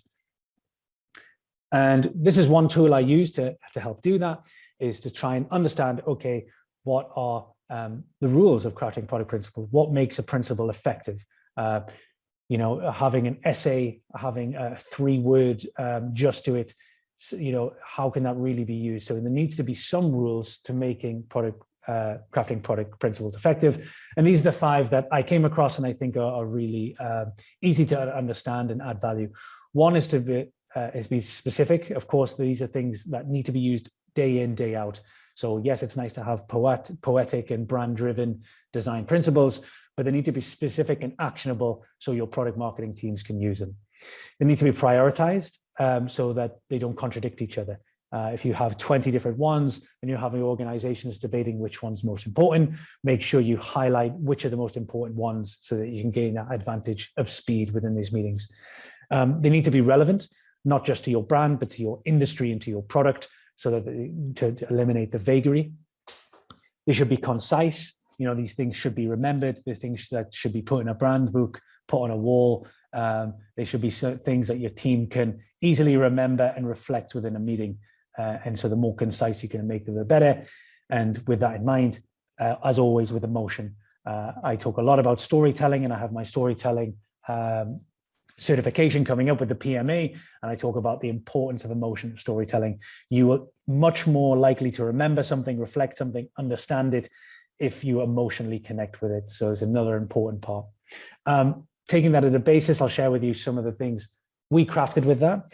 So what you can see on the left is one of the first product features we built from these product principles, was to make it possible that after you've gone for a run, you can share this online and share your digital foot strike. And that was a great example of how we use these product principles to bring the organization to life. If you can imagine, the product team was able to understand these product principles to actually create this digital product to make it possible to share, then our marketing organization could take all of these and put them online. So automatically, everyone's connected between this idea that remember that all runners are unique, that we build tools for self-discovery, and our purpose is to extend athletic longevity.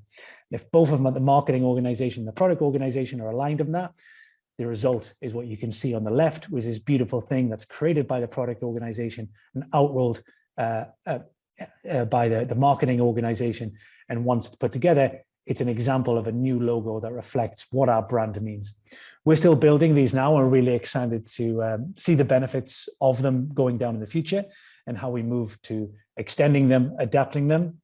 But I hope it enlightens you to how it is possible to bring them into a smaller, unique organization, and to bring other people in to make them useful. Here's an example about how we rolled them out.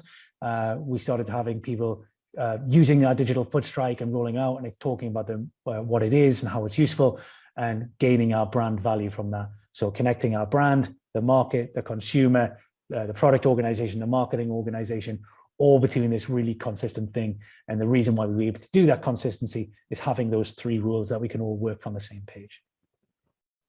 So that's really my story. Hopefully, what I wanted to do was just give you an understanding of what product principles are, how they work, and who's best to use them, and also give you some advice of crafting them. Ultimately, what I would love to do is hear a little bit more from you guys in the long term. You can reach out to me individually on LinkedIn or via PMA on Slack. I'd love to hear more about how these exist within your brands, what success they've had, and if they're not what you think they could be. I've been really interested to learn the diversity of product principles, whether it be in tech, in sports, in product, in small organizations and large ones, and to see the differences between. So please share with me. And if you have any questions, please reach out. Ultimately, just to leave it, this is all reflected about authenticity. This shouldn't be just a marketing campaign of poetically. It should be something that's coming from the inside and a reflection of your brand. And that means a great understanding of yourself and of your narrative. Number two, there are lots of winners from product principles. It can help you assist your product roadmap through that consistency, and I hope you've seen that, how we did that with Arian. It can help with your marketing strategy. I hope you saw that with the example of ASICS and the Sound Man in Sound Body campaign. It can help you increase your brand value by having a good understanding of who you are and being able to authentically communicate that. Good example of that is looking at the brand book created by Adidas. Organizational culture, whenever you're onboarding someone into the to be here, it can be a very quick way for people to understand, that's what makes a product marketing organization different, or this is what makes the product different. And then finally, the team building as well. So it doesn't matter if you've got designers in 20 different countries, if you're all working remote, if you're all working from the same page, it has benefits for the whole team. And that team can just be the product team, the marketing team, or all together. What I'll leave you with is a slide which I work from a lot. I work on storytelling. I really hope you'll join me for my storytelling certification at the end of the year, where I use product principles as an example of how to build meaning within your story. But one of the biggest part of this is that the story is always in the middle. So we're always aiming to build a product, and we think of the product as a starting place and the market at the end. But really, there's something before that. Before you build your product, you also have your principles. So the one way you can think of this is your principles being in the beginning. And what that can do is allow you to create a product which is synonymous with your marketing and bring these two pillars at the end very close together. And I'll leave you with a great example of that, which is just skipping through, wary of time. And I just want to give you one quick example, which is this. I don't know if you've ever seen this before, but I don't even need to explain it. This was a product created by Nike, and it is a great reflection of solid product principles of an organization who understands what their product is, who it's for, and how to use it. And the reason why I want to finish on this example is that you do not need to build a strong marketing campaign behind this, because watching a 3-second GIF, you can understand the benefit of it, who it's for, how it works, and all of that comes through extremely strong connection through a product organization and a marketing organization. And the reflection is in a simple product like that. So I hope that's given you a lot to think about. Really looking forward to speaking to a lot of you throughout the Masters of Product Marketing conference as well. And feel free to add me on LinkedIn and follow me on the Storytelling Slack channel as well. And I hope you enjoyed learning about product principles, and I look forward to learning about some of the principles you have in your organizations as well. Thank you very much.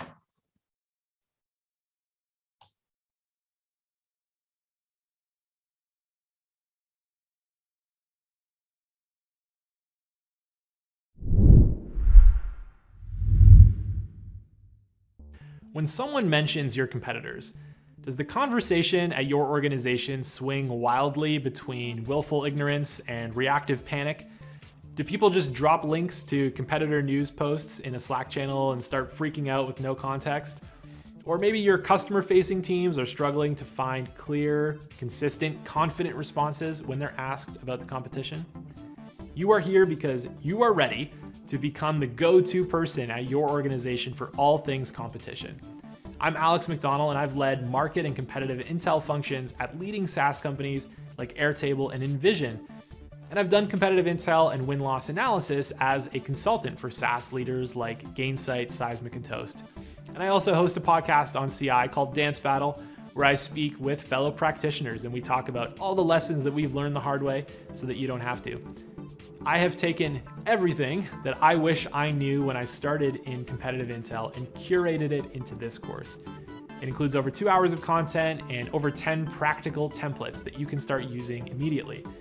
In this course, we'll cover first building up your CI function, starting with your listening stack, doing web research, win-loss research, how to create a market map, how to develop your competitive position, and how to write a clear competitive news briefing. Then we'll go deep on how CI serves different stakeholder groups around the organization, with a focus on sales and customer success first, then marketing, product, and finally executives. I hope you'll join me for Competitive Intelligence Certified by the Product Marketing Alliance and me, Alex McDonald.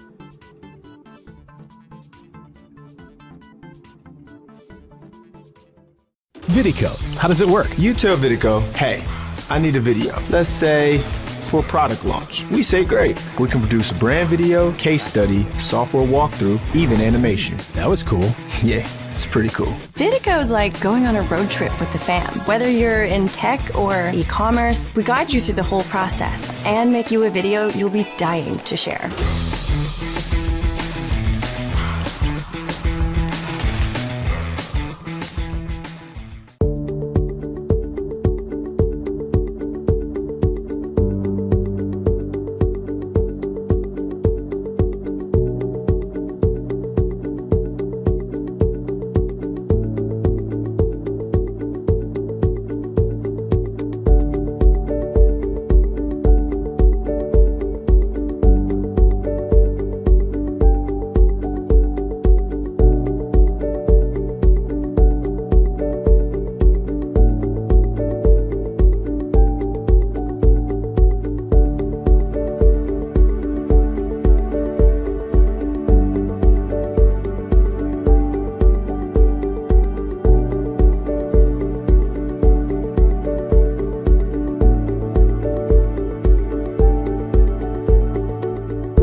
Whether you're joining a Product Marketing Alliance event for the first time, or if you're a seasoned regular, welcome to Masters of Product Marketing. We have an awesome lineup of leadership-focused content for you to enjoy this week. But before we dive in, I just want to say a huge thank you to our sponsors, partners, speakers, and you, our lovely audience. From wherever in the world you are watching, we're sure you'll enjoy the sessions from our incredible lineup. To get the most out of these sessions, please ensure you are sharing your feedback and asking your questions in the comment section, and our speakers will be answering them throughout the day. And if you aren't already, then why not become a PMA Pro member and benefit from unlimited access to exclusive templates, frameworks, and our entire library of videos and slide decks from all our events. So with all that to come, let's dive right into the next session.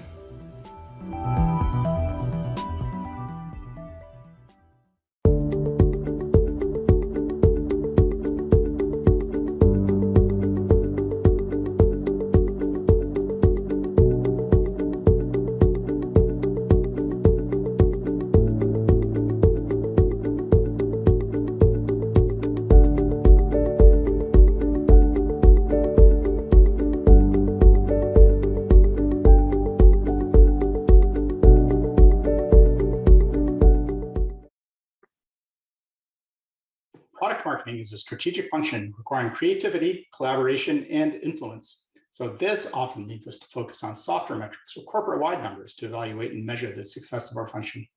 Now, while the rest of the organization, from sales, marketing, product, R&D, has created increasingly sophisticated metrics to measure their outcomes, product marketing has often lacked the metrics and processes to demonstrate the science of our practice. This session will discuss how to establish a more science-based product marketing practice and use your data to be more effective product marketers and more successful in market. My name is Anand Ganpal, Head of Product Marketing at Achievers. I've been in enterprise product marketing for 25 years, and today I wanted to share some of the exciting practices that have opened up in product marketing that enable us to be more data-driven and influential in our organizations. I focused on tracking profitability, market share, long-term value, and all the various product-focused business metrics for a long time now. But I started my career as a research engineer.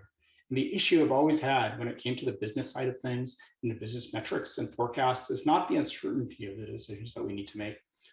Indeed, we thrive on the uncertainty and our ability to course correct as we uncover new information. No, the aspect that's always troubled me is the quality and availability of the data in our decision making. But the fantastic news right now is that the tech stack in organizations today gives us the data and data signals that we need to be more scientific about the craft of product marketing and highlighting the specific things that we do for an organization. The themes that I'll focus on today are: what is the science? How do we structure and measure product marketing? What are the technologies we use to be more scientific? And how do we communicate these results more effectively? As product marketers, we know all of the domains and product marketing is responsible for to ensure successful products. The challenge is that oftentimes we're the only ones, right? I can't tell you the number of times I've walked into a company to find my entire task list is a backlog of 10 pages of content requests with no capacity for anything else. That's not how we do product marketing, right? So my team finds it helpful to start many meetings with non-product marketing teams with an overview of our product marketing framework, showing everything we do from market analysis to strategy to product planning to pricing to launch to content to product performance tracking and remediation. It's a long list, but this overview can be short because each item that we focus on is intuitively essential for every other department, so they get it and they immediately understand its importance. It's a great qualitative view of what we do, but we take the next step and take it further by making it quantitative.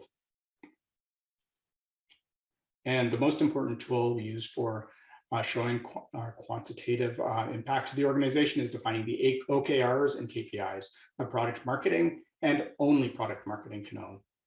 A lot of product marketers marketing metrics have historically been about bigger things like product revenue, product retention, product usage. And these types of high-level views are very, very important to the company's success and definitely to be tracked. But as a product marketing perspective, you have a chicken and a pig problem. right? If you look at a breakfast of bacon and eggs, you see that the chicken is interested, but the pig is committed. And too often with these high-level metrics, we look like the chicken.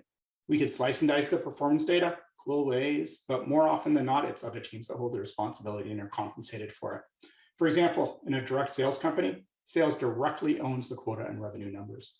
For a company with tech support or a customer support team, they are directly compensated for each of the customers they keep or they lose. So it becomes very difficult in our OKRs to say that we're responsible for revenue or we're responsible for retention. So what we do is have overall business targets as our goals, but take our OKRs one level deeper. Some good ones I found are business case. We're directly responsible for business cases. So we put our OKRs on achieving the business cases that we set. Win rate, we're directly responsible for win rate. So we can tie the increases to specific competitive actions that we run each quarter. Sales velocity, it's definitely a sales skill, but we can track it to specific content pieces and the influences they have on deal velocity. Messaging and change management ties to both sales velocity and win rate, and our OKRs can tie it to the frequency of the specific messaging used in the deals. And the only way that we can have this level of granularity and show this level of influence is by building the science of our practice and utilizing technologies that are available to us. As you know, product marketers are not very rich with budget for technology. So the beauty of this is that we're able to use the components already in our organization via the tech stacks of other departments, especially using marketing, sales, enablement, and product teams, and use them in ways that aren't core to those teams, but are extremely valuable to us. And of course, there are some components that make sense for us in product marketing to purchase and own with our budget. So today in this session, I'll have time to talk about how we build the science around our practices around market share, targeting, competitive and win-loss, and messaging. I'll start with market share because it's a logical place to start in the product lifecycle discussion. Market share is one of the most important things we use to understand the market and know about our products. It tells you the healthier company, whether you should be growing faster, are at risk of acquisitions, or conversely, if you're in the market, you have the market leader advantages. You want to know, one, where you are today, and two, where you will be at the end of a certain period. If you have private competitors or large competitors with multiple product lines, it's difficult to calculate because you can't actually see the revenue of competitive products. You can try and proxy this by looking at the number of employees on LinkedIn and other sources, but you're trying to see specifics that these proxies can miss, such as revenue per employee for the product, average deal size for the product, or if there are more deals in the market that you're missing. So we look at number of deals in the market. It's one of the key metrics that we inspect. We determine the number of projected deals in a given year using market size projections that we get from multiple sources divided by the average deal size across the market. Then we triangulate this number using other sources. In fact, we've been able to engage our external analysts to give their models using their own market projections and their discussions with other competitors and other companies in the space. Then we review these total numbers, this total number of market deals against the number of deals that we're engaged in to make sure that we're participating in all the deals out to tender. So we look at it in two ways. Overall market share calculations, looking at the number of ops in the market, the total number of ops we're not active in, the incumbents in our target opportunities, and our percent of market share overall. And we also drill down on a competitor by competitor basis, where we look at total number of opportunities, percentage of opportunities we're not participating in against a specific competitor, and percent win rate on a competitor by competitor basis. The way we've been able to calculate these numbers has become increasingly sophisticated. Of course, we run a report in Salesforce or CRM system to see our competitors and opportunities, but we always find that this data is often incomplete. And first of all, we augment that with our win-loss interviews, which we have a big focus on. And we always ask, which competitors did you consider? It's a specific question we ask to make sure that we understand the full picture of each opportunity that we are able to get interviews with. But to broaden our understanding of the market, the most important advancement that we've had in getting more complete data is using our revenue intelligence tool in our sales enablement tech stack. And these are tools like Gong or Chorus and so on that record our sales interactions and allow us to query them. Although these tools aren't built for product marketing, they give product marketing incredible insight. They record the calls your sales teams make, so are real records of the effectiveness of your messaging, as well as the intelligence provided from your market prospects. I'll talk a lot more about this, but in this case, we run a search on all our competitors, and we can see how many times our prospects specifically are bringing them up. These are typically responses to one of two questions. One, what product are you using today? And getting the metrics for the responses to these questions gives us a great understanding of existing market share, which industries and segments competitors are strongest in. And two, the other question that we look at in discovery is a question of who else are you looking at? The answer to this question gives us the percentage of opportunities we're seeing competitors in with relative confidence. And we also see if new competitors are emerging in our opportunities. There will always be prospects reluctant to tell you who they're looking at, but most buyers realize that it's in their best interest to share this information. So adding this type of querying and understanding of all our calls and deals has increased our quality and our quantity of competitive data points in our opportunities by about 40%. So now we know about 40% more deals that have competitors and who those competitors are. The other tool we use is our ABM tool. We can use this to set keywords for each major competitor, and we see which accounts in our target market are likely to be considering each competitor, including the accounts where we don't have any competitive active opportunities. And using these tools, we get a much more complete data set and gives us a much more precise view of what our actual market share is.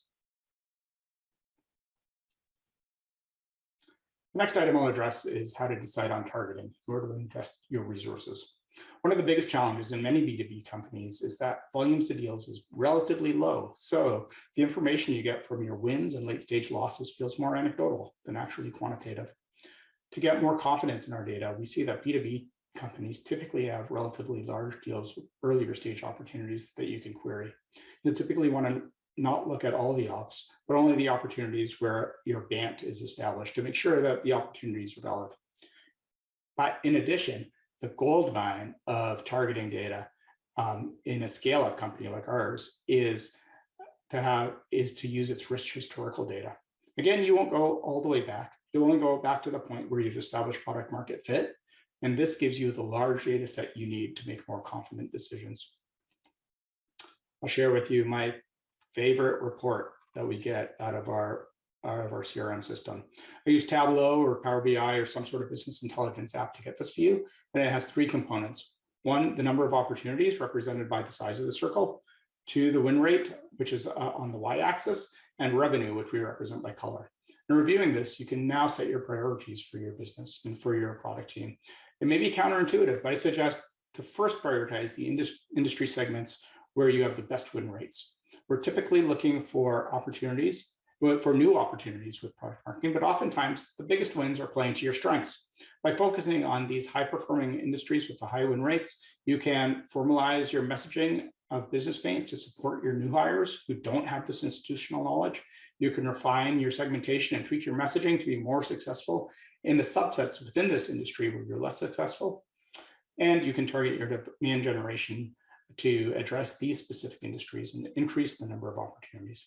You can establish a dominant presence in the industry and make it even easier to win these deals. The win rate is high in these segments, so your revenue line will see a more immediate increase for your efforts. The other priorities are the verticals with high numbers of opportunities but low win rates. These are people who have real needs for your products, and you're already generating leads, which is 80% of the battle, but they most likely require enhancements to your product and services to be competitive. These have longer lead times, but if you get it right, they're very attractive to win. Next, the verticals where you have a low number of opportunities, but you know competitors are strong in. It's something that you're missing and it's a blind spot. You'll want to start to address these opportunities so you can stem the flow of easy revenue going to your competition. But these will require a lot of creativity across multiple departments to generate opportunities, get references, and increase your win rate. Again, a longer lead time. And finally, the verticals with low number of opportunities but high revenue dollars. Now, these are typically whale types of opportunities and deals, and they typically need specific deal by deal support and customized for every opportunity.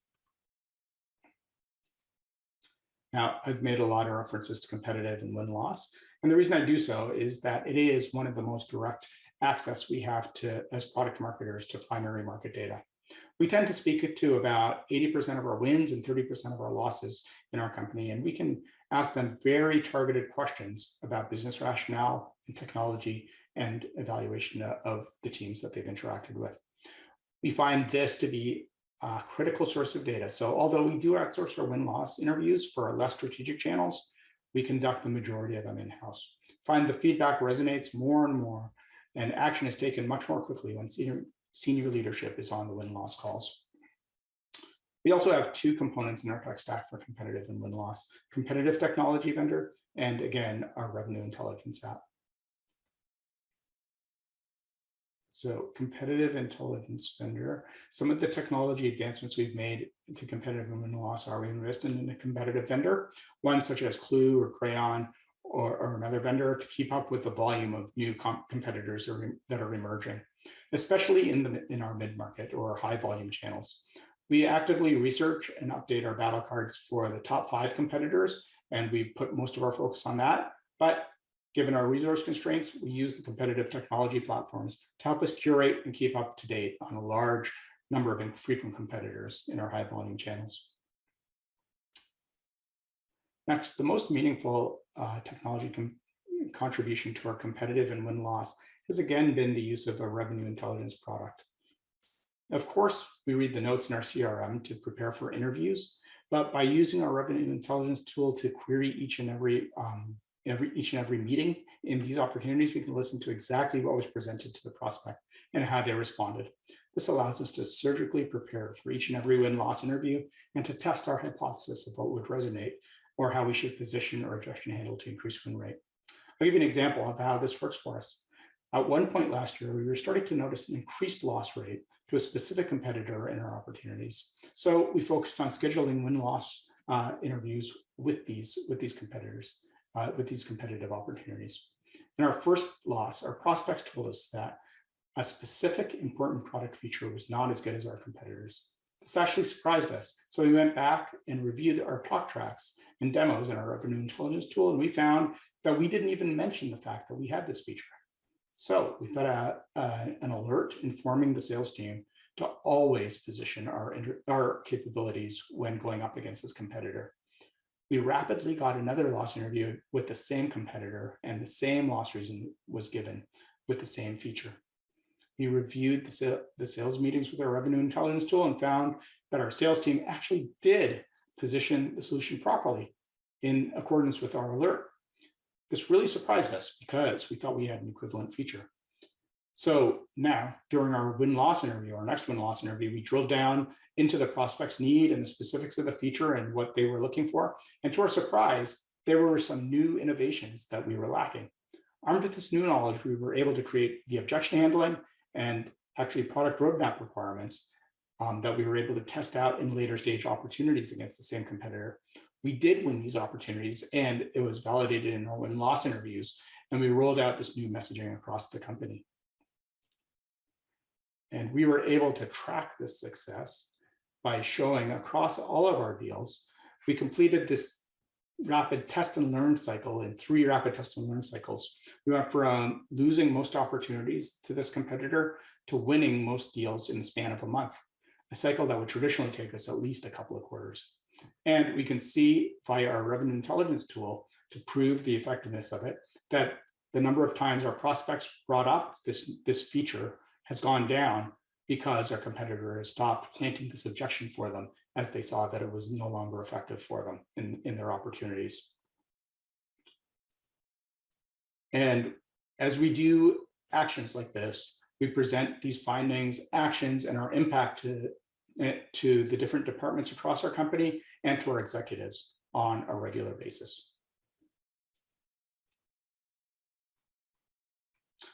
And this is very related to my next topic on positioning, messaging, and collateral.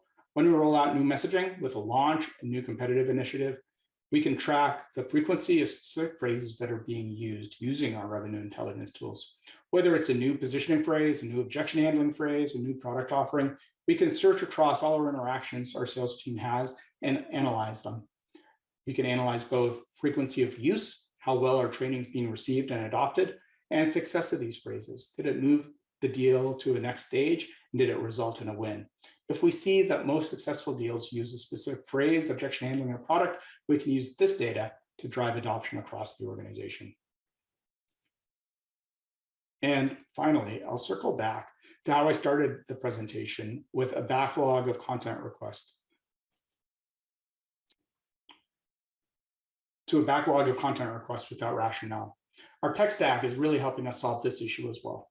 Our content management tool like Showpad, Uberflip, or any others lets us analyze the content shared by our sales team. It allows us to see the specific metrics on usage frequency, the percentage of opportunities the sales teams and prospects are using this content, and how often this is used. And we can analyze its effectiveness. Which content used leads to advancements to the next stage in sales cycles and ultimately wins. And then from our market-facing content, we use PR and media tracking app. In our case, we use Inclusive to get the share of voice and to test how well specific messaging soundbites are performing in the market overall compared to competitors. Armed with this analysis, we can reduce the sheer volume of content produced and focus only on the most effective pieces that are working in our opportunities and in the market. So in summary, here is the product marketing tech stack that my team has put together. So we have offline signals like analyst input, competitive analysis, and win-loss interviews, and we feed it into our online product marketing tech stack consisting of our CRM tool, our revenue intelligence tool, content management, competitive technology tool, ABM, PR media tracking, and then our business intelligence tool for reporting and OKRs to report our progress. We use this integrated view of our practice to drive decisions and product marketing success based on hard data and make product marketing more scientific. Here is my contact information. It's such an exciting time. I'm happy to answer any follow-on questions that we have from this. Again, my contact information, and thank you all very much for joining.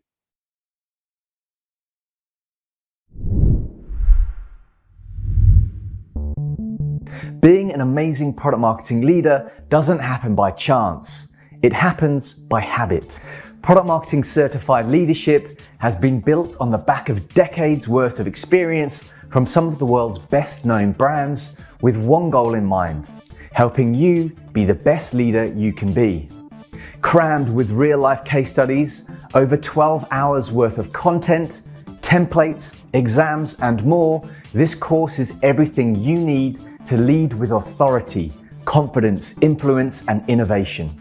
Every piece of material within the 7 modules and 29 chapters has been vetted, tested, and approved by senior level product marketers from companies like Amazon, Uber, and HubSpot, serving up game-changing insights throughout.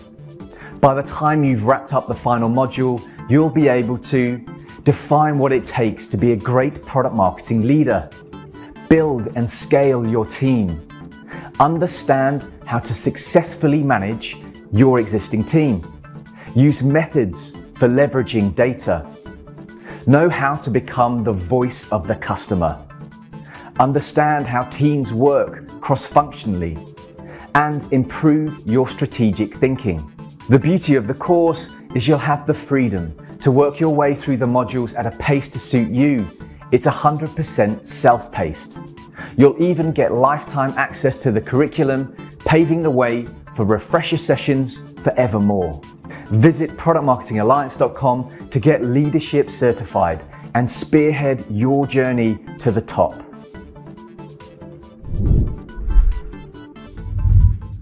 Vidico, how does it work? You tell Vidico, hey, I need a video. Let's say for a product launch. We say great. We can produce a brand video, case study, software walkthrough, even animation. That was cool. Yeah, it's pretty cool. Vidico's like going on a road trip with the fam. Whether you're in tech or e-commerce, we guide you through the whole process and make you a video you'll be dying to share.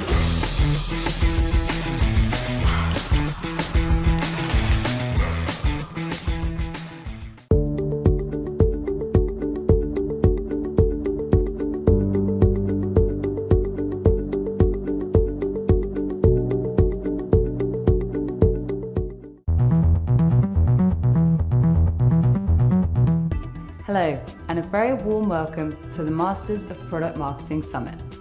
We have an awesome lineup of leadership-focused content for you to enjoy this week.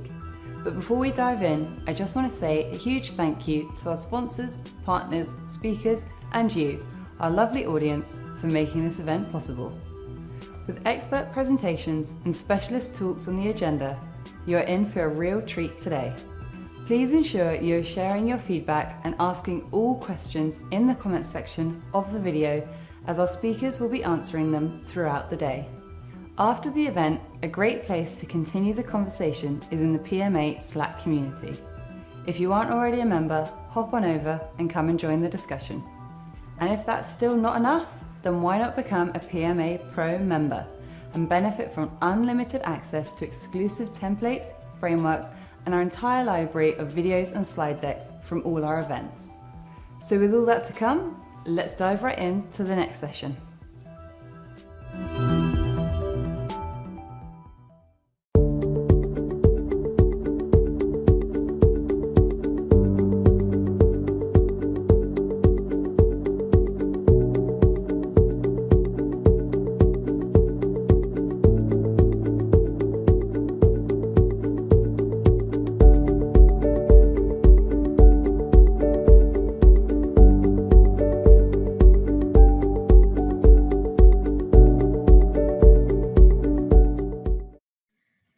Hi, everyone. Thank you so much for tuning in to my talk with the Product Marketing Alliance's Masters of Product Marketing. I'm so excited to be invited to be a part of this, as helping new people come into the product marketing field and equip themselves for success is something that I'm very passionate about. So for today's topic, I wanted to share with you guys some of the learnings that I've had around why establishing your product hierarchy is critical to defining your value prop and delivering powerful messaging to your customers. But to start, just a quick introduction about myself. I'm Jamila Calhoun. I currently serve as the head of consumer product marketing at Audible. But my journey to product marketing, as many of yours probably are as well, was quite a winding path. I started my career in finance, where I really got the foundation of bringing analytical rigor and understanding trends in our data. I then applied that into strategy consulting in roles where I was able to create narratives and frameworks around how to understand a market. As a general manager, I was responsible for driving the bottom line of a business and also being part of the business development efforts. So really seeing that front line of pitching and doing sales to clients. And that led me to a role that was really around product marketing in a B2B environment, where I was tasked with translating customer needs from the frontline sales team to the product management team. I also then was excited to try product management myself. It was a really great way to learn on the ground floor about what it really takes to ship different features and work with engineering. But ultimately, product marketing was where my passion lied. And I'm so excited to be in this field because it really is such a powerful area to drive results and impact for our companies and for our customers. So I now use all of these different skill sets and all of these experiences that I've had to bring to bear in my work day to day. So I hope that these learnings that I'm sharing today will be helpful to someone out there who's potentially just starting on your product marketing journey. But even if you are a seasoned product marketer, I find that using product hierarchy, for an example, is one of those fundamental skills and fundamental tools that can often be forgotten. So it's great to revisit getting back to basics. So as an agenda for today, I want to take you guys through 3 big questions that you probably have in the back of your mind. What is a product hierarchy? Why does it matter? And how does it shape messaging and the way that we should think about delivering powerful and effective value props to our customers? My goal here is not only to define this particular framework, but really to help you leave with some key tips that can be implemented in your day-to-day that will ultimately impact your business and your customers. So let's start at the top. What is a product hierarchy? In short, product hierarchies are a framework that helps you organize the different components of your product's value to the market. It starts at the very top, at the fundamental needs that customers may be looking to serve when leveraging your product or interacting with your company more holistically. This can be most simply referred to as the job to be done. And it takes down each element of the space that you operate within, all the way down to the specific SKUs and items that you put on the shelf for customers. So this is organized as an inverted pyramid, with the product need being the broadest category. And so I've used a company that we should all be fairly familiar with, McDonald's, just to provide an illustrative example to help you understand what these different layers mean. So product need. Here we are looking at, again, that fundamental market need and job to be done that we are serving. In the case of McDonald's, the job to be done is really food or feeding yourself. The next layer is where we start to get into breaking down the industry and the categories of the space. This essentially are the categories of service that customers can hire in order to get their job to be done achieved. So in the case of feeding yourself, there are multiple options. You could buy groceries, you can go to fine dining, but in the case of McDonald's, they are really servicing the fast food category. The next layer is called the product class, and this is really around the functional use case. So when and why do you have the need to hire this particular service? So I need to feed myself. I decided that I need something quick. And so the way that I'm going to do that in the product family is through fast food. And the specific use case I'm trying to serve is breakfast. And of course, McDonald's serves other functional use cases. So now we're starting to break down into different areas within the company. So of course, they can also serve lunch. And you can also, of course, go there for dinner as well. But for the sake of this example, we're building deeper and deeper underneath the category of breakfast. The next layer is a product line. Now we're getting, again, more into the organizing units within your company. This is really a way of organizing different categories of service within that functional use case. And so, of course, McDonald's has many different breakfast options, including their great sandwiches, breakfast sandwiches. But they've also established another product line and business unit around the McCafe. This is really leaning into super quick service, snack, handheld, and easy to eat and grab foods, as well as beverages. Going deeper into that, as I mentioned, the varieties that are within the product line of McCafe include both the beverage service and the bakery. In this case, I've pulled out the bakery as the example to build down into. And now we get down to the items. This is essentially your menu. This is what you see when you walk into any McDonald's, McCafe storefronts. And on that menu, one of the items is apple fritters. They also have glazed donuts and I'm sure many other delicious things.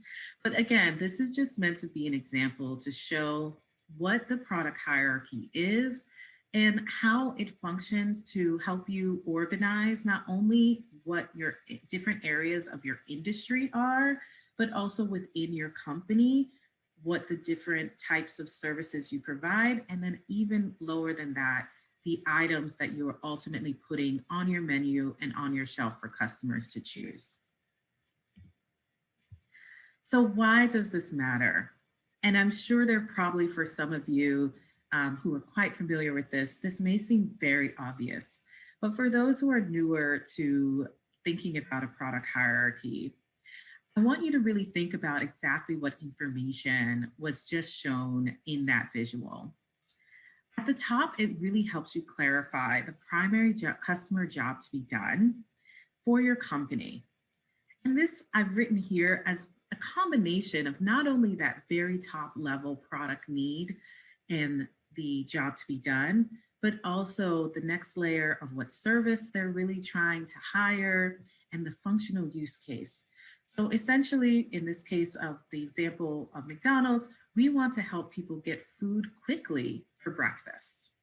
It's a very simple statement that combines those three layers that really talks about where the customer needs are and allows for a bit more specificity. The second piece is it really, by virtue of making that statement above, clarifies what your competitive landscape is. I don't know about you, but so many companies that I have entered into and tried to stand up a competitive intelligence program, one of the key questions that first comes up is, well, who are we going to benchmark ourselves against? And what happens often is if you ask any two executives within the business, you'll probably get a different set of competitors that they're thinking about day to day. In making the primary job to be done for this company or use case quite clear, now it's pretty clear who we should really be thinking about as the competitors for other services that help people get food quickly for breakfast. That is smoothie shops, coffee shops, and convenience stores, or if you're in New York, the bodegas. And so this is really helpful to ensure that there is specificity in the competitive landscape that you're developing, the competitive intelligence program that you put together. The third piece is, of course, it helps to organize the different levels of customer awareness that are required to essentially motivate behavior and change and help them select which service they want from your company. In fact, you need to first establish in customers' minds that top three layers of we help people get food quickly for breakfast before you're able to tell them about the great apple fritters and glazed donuts that you have. And so it really starts to organize a different way of thinking about how to educate the customer about your service by ensuring that it's very clear that there's an association between your company and all of those different layers within that hierarchy. And we'll talk more about that when we get to the messaging tips and tricks. So again, like I said, for some of you, there may be a thought like, isn't this quite obvious? Well, what I want to illuminate by using the example of Instagram here is that actually as companies, especially in the technology field, become more complex, serve more different types of customers, there can actually be quite a few different hierarchies existing within the same business. And clarifying this can be really helpful to ensure that there's a clarity of mission between business units, a clarity of messaging between different product schemas. And so I think this exercise is so important. And this example really helps to illuminate how it can clarify. So anybody who hopefully has interacted with Instagram and probably used it way too much knows that there are multiple different services and jobs to be done occurring within the social media landscape today. We can lean towards things like entertainment, just being able to share digital photos and assets, but there's also a couple other things happening within social media. Retail is becoming a very important job to be done within the especially Instagram ecosystem. And of course, for many people, we also use Instagram purely for communications. For business owners, it's essentially a calling card that you can give someone your handle instead of a phone number and use that to facilitate getting in touch. So I'm going to be looking at two different product hierarchies against these two areas of job to be done and product need that Instagram currently sits within. So in the retail space, of course, there are multiple different ways of different types of retailers and services to hire. But of course, for Instagram, we're really looking into e-commerce versus physical storefronts, for example. In the functional use case, we're really thinking about social discovery, facilitated retail, and e-commerce. Essentially being able to provide recommendations through a social network. The business unit or area organizing unit within Instagram is the feed. Of course, there are other places and services where e-commerce is happening within Instagram, such as within a stories or other touch points that customers can have. But here I'm just going to start to build down into the feed. And within the feed, there are multiple different types of products essentially to facilitate the e-commerce. One is the influencer posts themselves, where they are posting particular great products that they enjoy. But then there's also the ad side, where within the feed, there are particular companies that will buy posts as well. So within the influencer side, there are lots of different product features that are meant to serve this use case. And so one of the features that I have used is Shop This Post. So they'll have little pins within the photo that align to link out to particular products within that post. On the communication side, again, people use this now as their kind of calling card, an easy way for them to text and get in touch. There are lots of ways to be in touch with people, whether phones or carrier pigeon. But in this case, the service to hire is really around texting and digital interactions. The functional use case is social media and social communications. The business unit within Instagram here is direct messaging.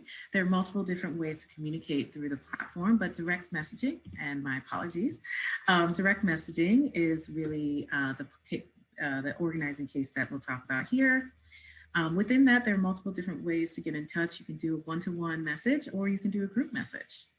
And lastly, the actual feature and item on the shelf could be naming your groups as a particular feature that is available to people who are looking to do group messages.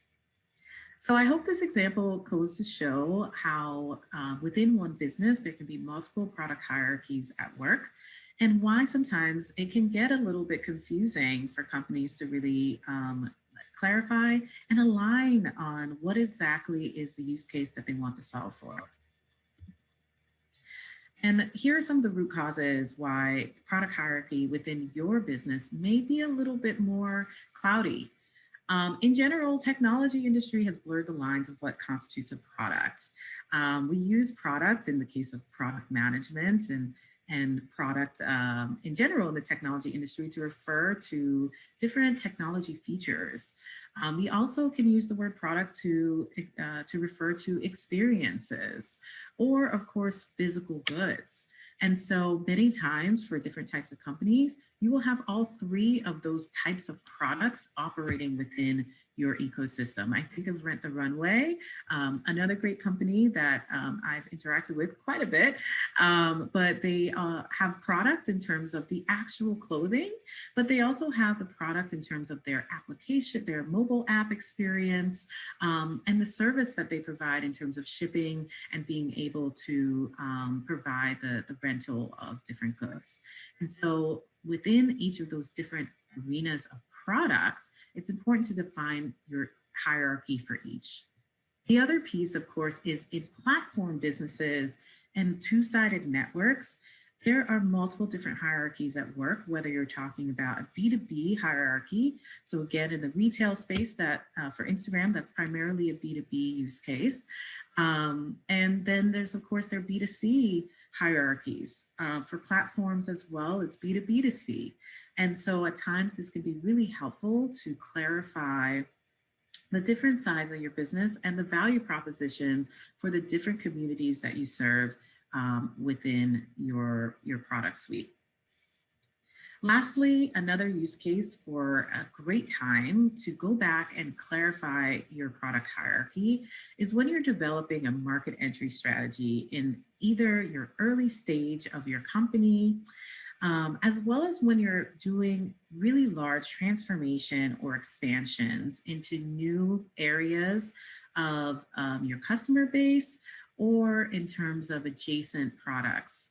This is really a time where it's important to think about, well, how do we want to enter the market, and clarifying especially those higher level jobs to be done, product family and product class will really help ensure that you have a very strong, clear mission about how you're going to achieve success. And so now let's talk about what product marketers always want to think about and where we can really start to see this in action. And that's around messaging and developing your value propositions. The key point to make here is that along the journey of your company and its maturation through different stages, it will be important to communicate different levels of your product hierarchy at different times.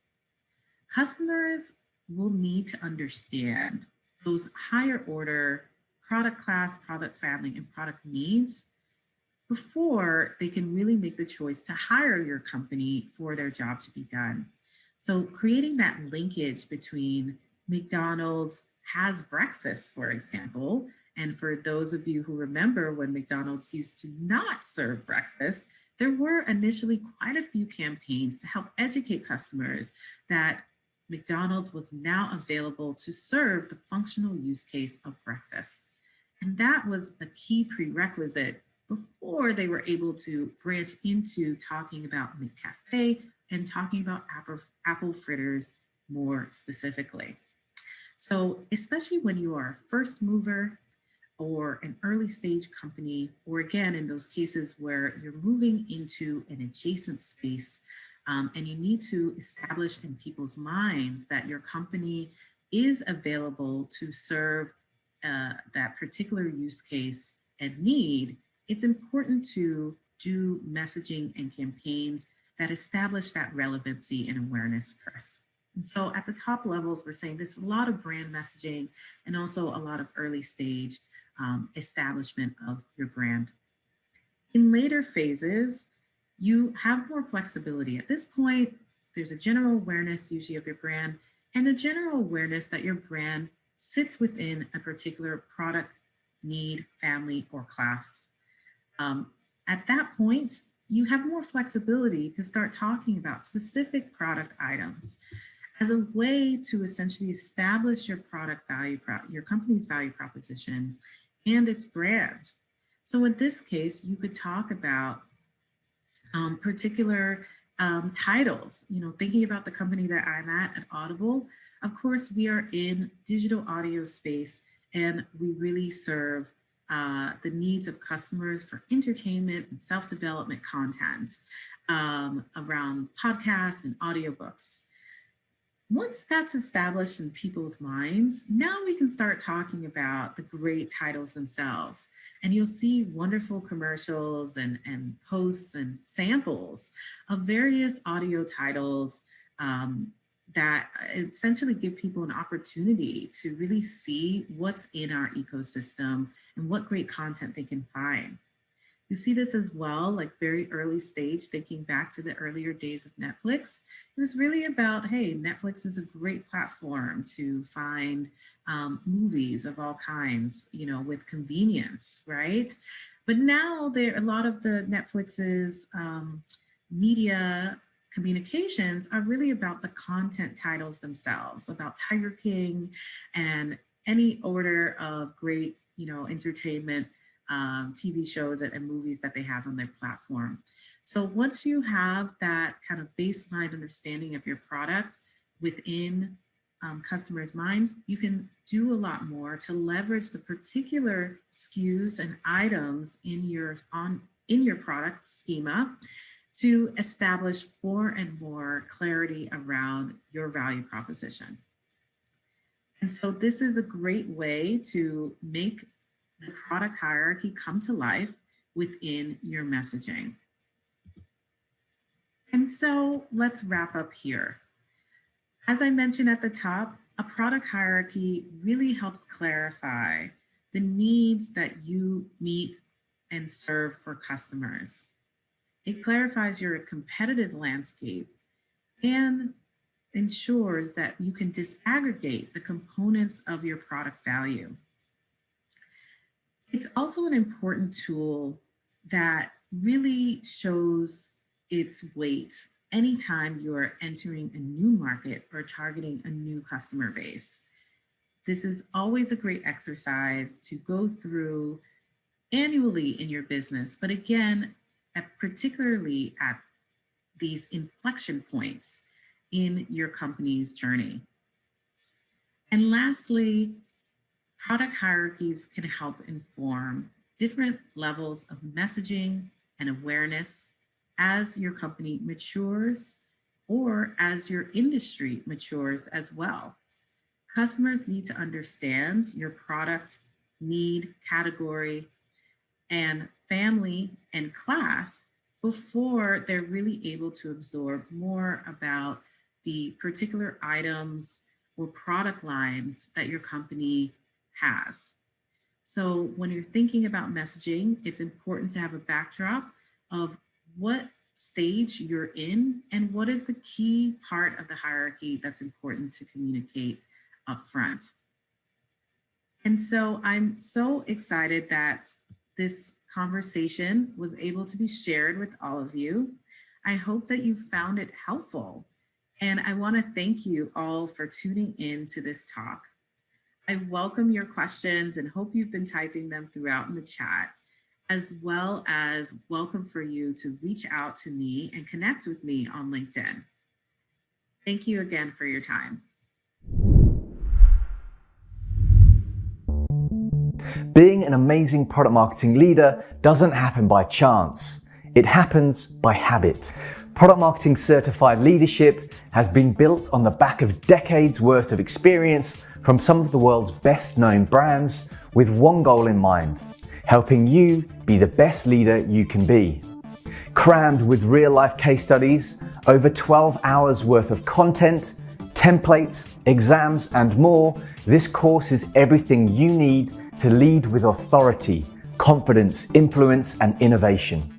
Every piece of material within the 7 modules and 29 chapters has been vetted, tested, and approved by senior level product marketers from companies like Amazon, Uber, and HubSpot, serving up game-changing insights throughout. By the time you've wrapped up the final module, you'll be able to define what it takes to be a great product marketing leader, build and scale your team, understand how to successfully manage your existing team, use methods for leveraging data, know how to become the voice of the customer, understand how teams work cross-functionally, and improve your strategic thinking. The beauty of the course is you'll have the freedom to work your way through the modules at a pace to suit you. It's 100% self-paced. You'll even get lifetime access to the curriculum, paving the way for refresher sessions forevermore. Visit productmarketingalliance.com to get leadership certified and spearhead your journey to the top.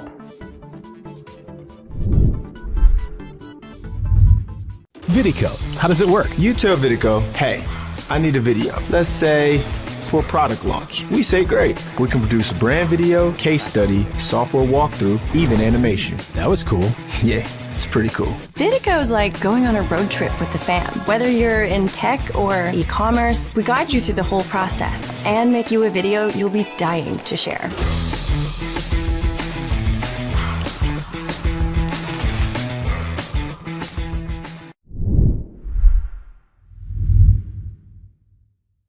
When someone mentions your competitors, does the conversation at your organization swing wildly between willful ignorance and reactive panic?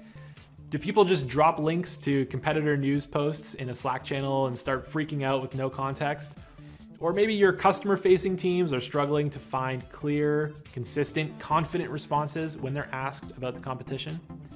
You are here because you are ready to become the go-to person at your organization for all things competition.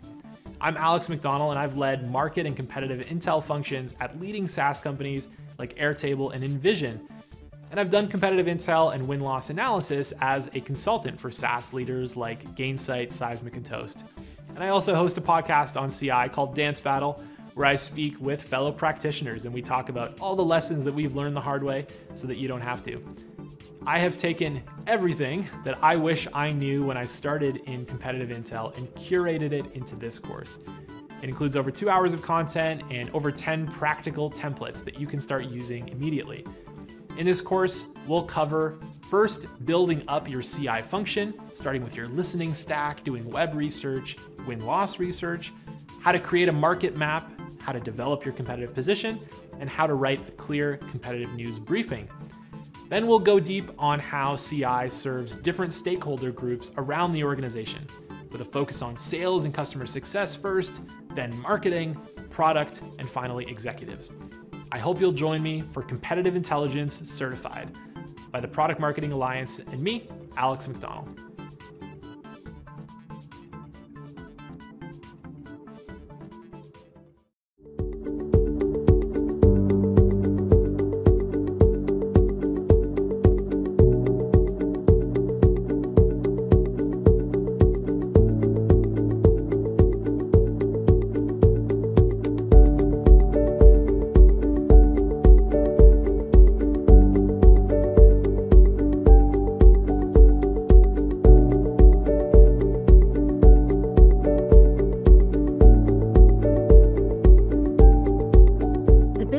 Moves at a fast pace, making it hard to keep up with needs and emerging opportunities in your market.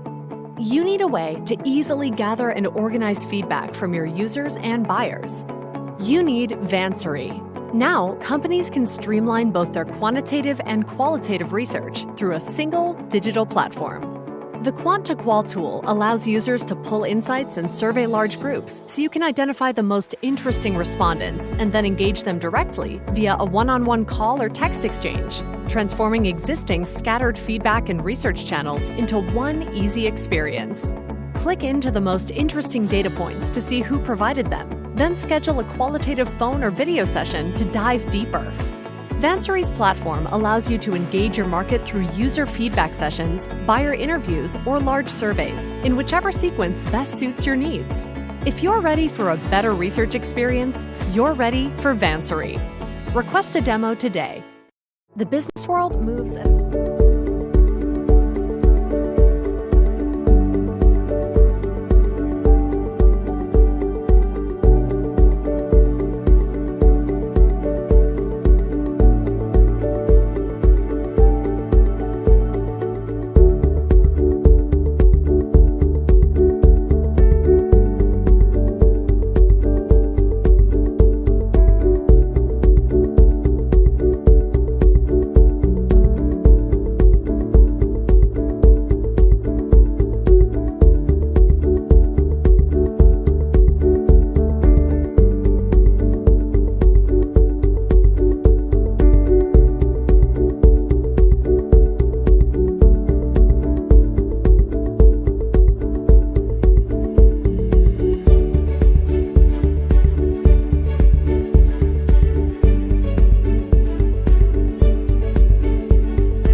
Hello, and a very warm welcome to the Masters of Product Marketing Summit. We have an awesome lineup of leadership-focused content for you to enjoy this week. But before we dive in, I just want to say a huge thank you to our sponsors, partners, speakers, and you, our lovely audience, for making this event possible. With expert presentations and specialist talks on the agenda, you are in for a real treat today. Please ensure you are sharing your feedback and asking all questions in the comments section of the video, as our speakers will be answering them throughout the day. After the event, a great place to continue the conversation is in the PMA Slack community. If you aren't already a member, hop on over and come and join the discussion. And if that's still not enough, then why not become a PMA Pro member and benefit from unlimited access to exclusive templates, frameworks, and our entire library of videos and slide decks from all our events. So with all that to come, let's dive right into the next session.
Sorry, you guys are such a good intro.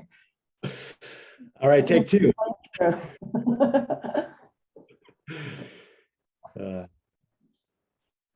Okay, so hopefully we have fixed all those audio issues. Please do keep sharing your feedback because that's the only way we can work it out. Perfect. So welcome back, James and Cece. Take two, over to you. All right, great. Well, for those that heard us and those that didn't, we're just really excited about this chat with all things sales enablement. I'm your host, James Springhetti. I head up sales and marketing at Enable Us, the first enablement solution that enables not only sales and marketing, but also prospects and customers as well. And I'm joined here today by the VP of Marketing at Tallview, Cece Lee. And welcome again, Cece. Well, thank you, James, for inviting me for today's conversation. I'm really excited to really talk about the collaboration between sales and product marketing. Here at Tallview, our goal is really to help every individual reach their best career outcome. And product marketing is a really critical part of that for us. So I'm really looking forward to digging into this conversation. Yes, and we are as well. So thanks again for joining us.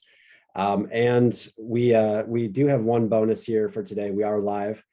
So we are excited to hear from the audience. So thank you for the feedback on the audio being a little shaky at first, but hopefully we've cleared that up and we are excited to hear from you. So if you have any questions, please use the chat function and we will take those questions and answer them at the end. So we're excited for that. So without further ado, let's hop right into it. So Cece, if you wouldn't mind, let's start with just talking about your personal journey as becoming a product-focused marketing leader.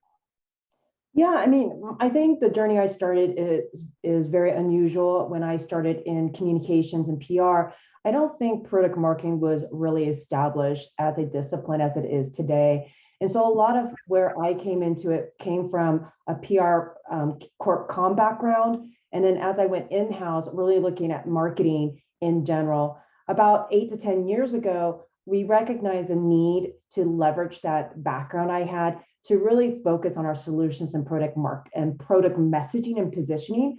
And I think that was really important because that background really thinks about the user, the buyer in mind when you're drafting those type of collateral pieces and messaging and all the things that you do. And I really fell in love with product marketing because it also brought in the background of really understanding your industry, your market, your buyers, your competitors. So it really brought about a really well-rounded view of what you do, and I think gives product marketers a really good understanding of the business as well. So that's how I got into product marketing, and I fell in love with it and really enjoy that foundation that I now bring into overseeing marketing here at Tallview. Yeah, that's great. We always love to hear about a buyer-centric focus of marketing and how that can really meet the buyers where they are in their buyer's journey. So I'm excited to dig into that with you at some point as well. So when you think about being a VP of marketing at Tallview right now, what surprised you the most about the day-to-day operations?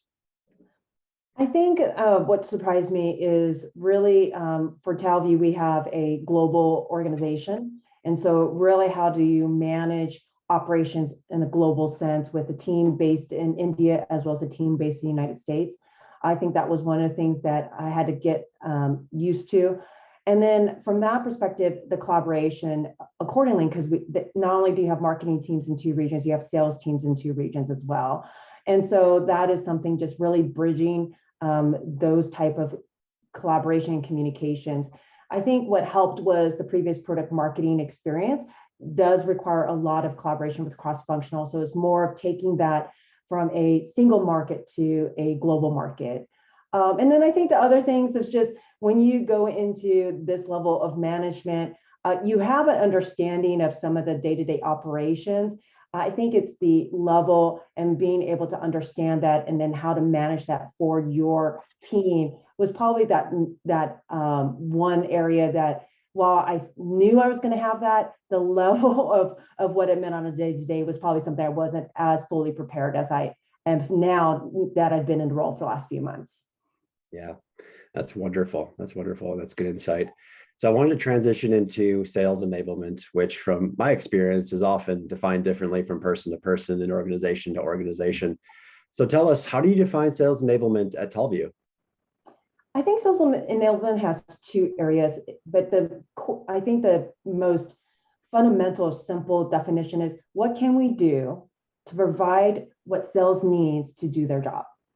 And for product marketing, I think the way we look at it is we really work with sales and look at their sales cycle and look at how we can help provide the tools, content, and intelligence they need throughout the sales cycle. So I think that's one aspect of sales enablement and where product marketing really fits in. The other part of sales enablement is when you think of the methodology and how a person can sell better. And that's something that your sales enablement team, your sales leadership will really provide. So when we think of sales enablement, we think of those two parts, but in its simplest definition is what can we do to make sure sales can sell better? That's really how we define it here at Talview. That's great. And as you were formulating that definition, what resources or how did you really come to build this definition at Talview? I think there are sort of three parts. Obviously, I want to give a shout out to PMA. They really have a lot of resources to help in terms of this topic and sort of how do you look at it, and just a really robust community that's available. So that's one part. The second part is I reached out to my peers in the industry who have similar roles and wanted to just soundboard what they do and how they view it.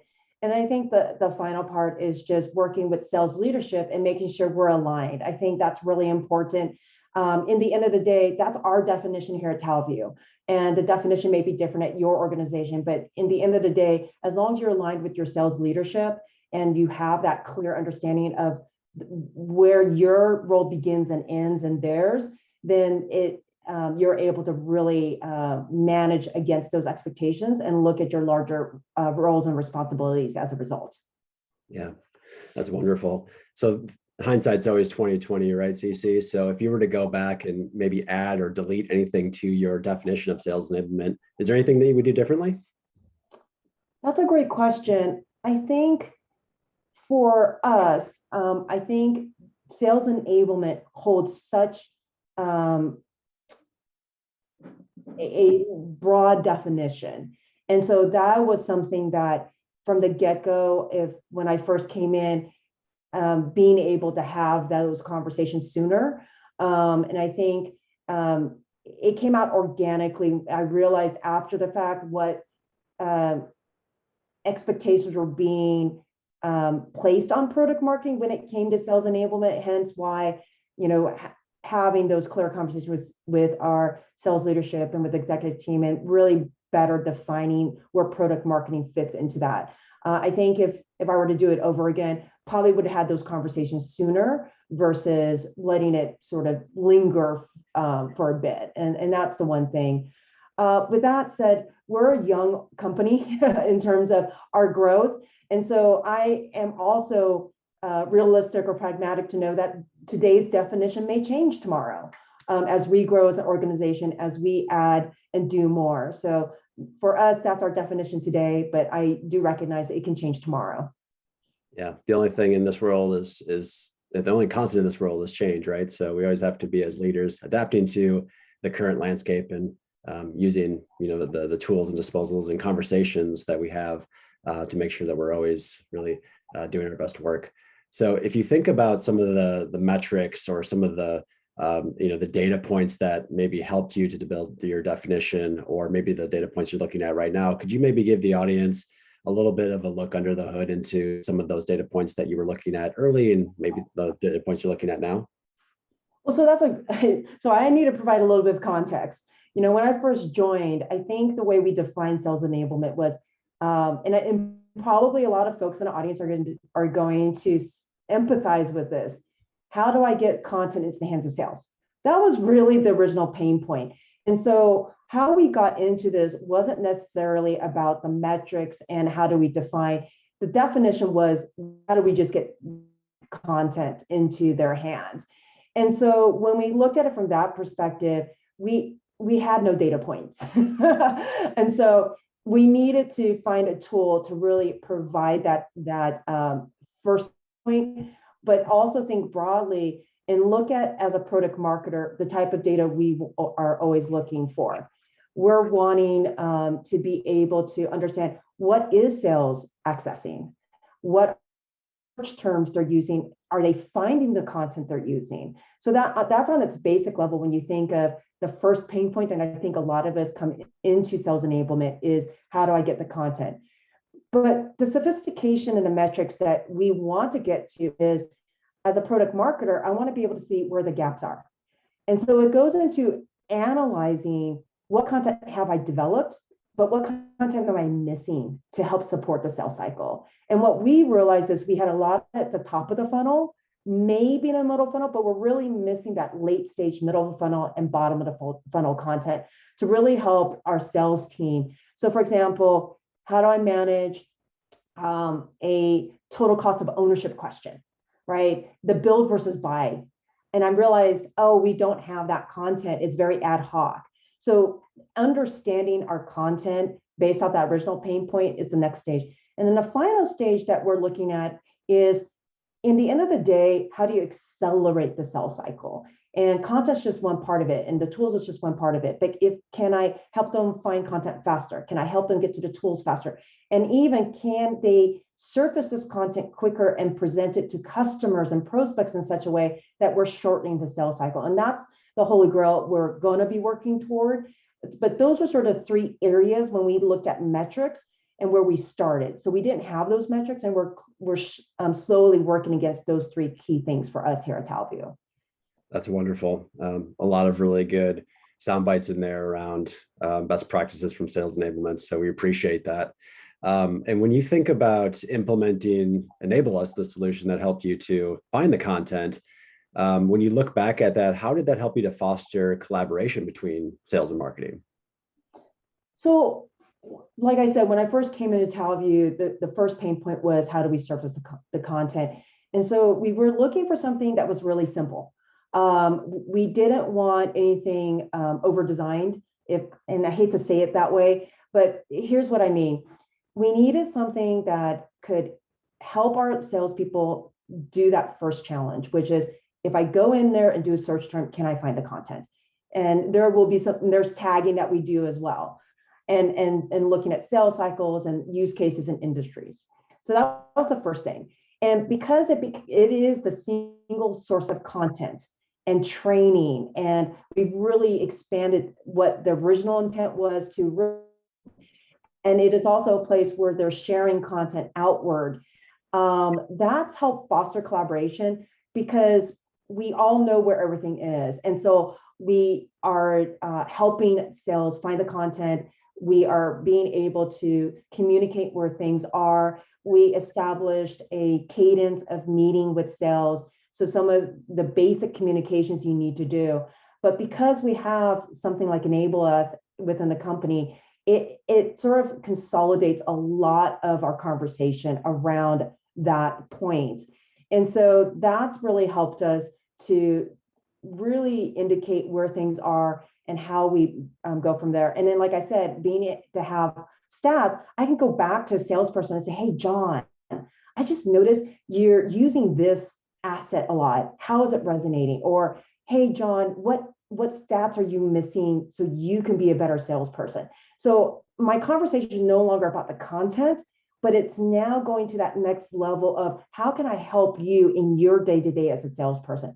And those conversations are great to have. And it enables us, I mean, I hate to say this, enables us to have those conversations in that way. Right. That's wonderful. So one of the things that struck me really interesting about your implementation of our solution at Talview was the transition that you made early, when it went from kind of having that type of nomenclature of the product, or of the content. So is it a PDF, or is it a video? And you transitioned that into more of a solution nomenclature. Can you walk the audience through kind of how you discovered that to be one of the ways that could help not only foster collaboration, but help to make content more discoverable?